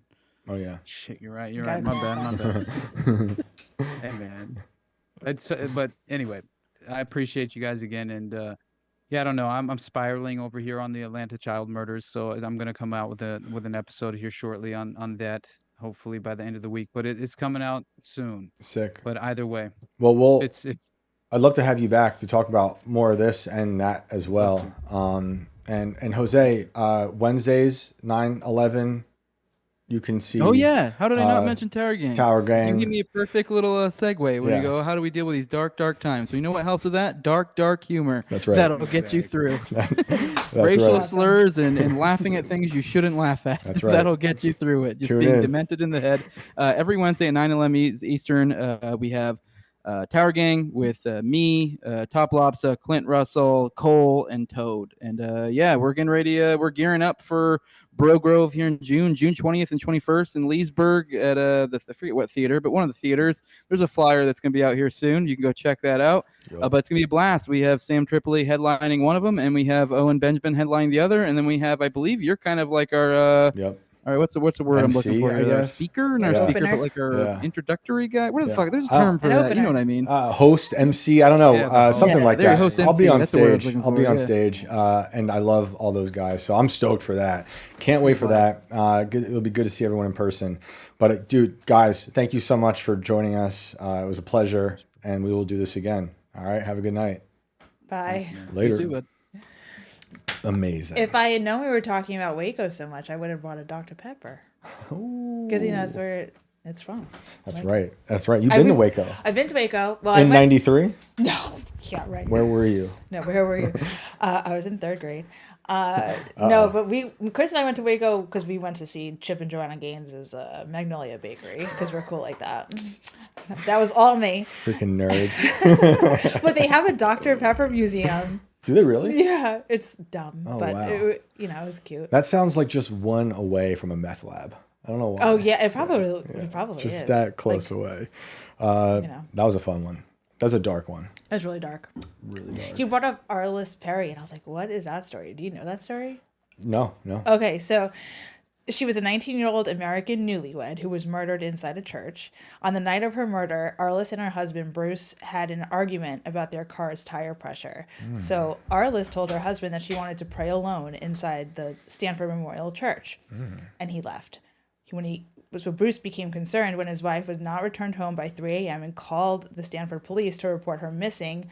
Around 5 a.m., security guard Stephen Blake Crawford found Arles's body in the church's east transept near the altar. She was found face up with her hands folded across her chest, and an ice pick was sticking out of her back of her head. Whoa. Out of the back of her head. Yeah. Holy crap. And it was unsolved for more than 40 years. Holy crap. That's insane. So I'm sure you said she was newlywed? Yeah, she was 19. So I'm sure he was suspect number one. I don't know. I For mean, a while? apparently he went home. So. Yeah. I mean, that's crazy though. It does sound like he could be the suspect, though. Well, we'll have to have Austin back to talk more about that. About murder. We have to Totally be careful insane. what we say on the show. They're Why? gonna, like, I don't know, do something while Can't we're talk sleeping. about the news? Oh yeah, well yeah. I mean, that's bound to happen. You'll be fine. Okay. You'll be sitting in this chair.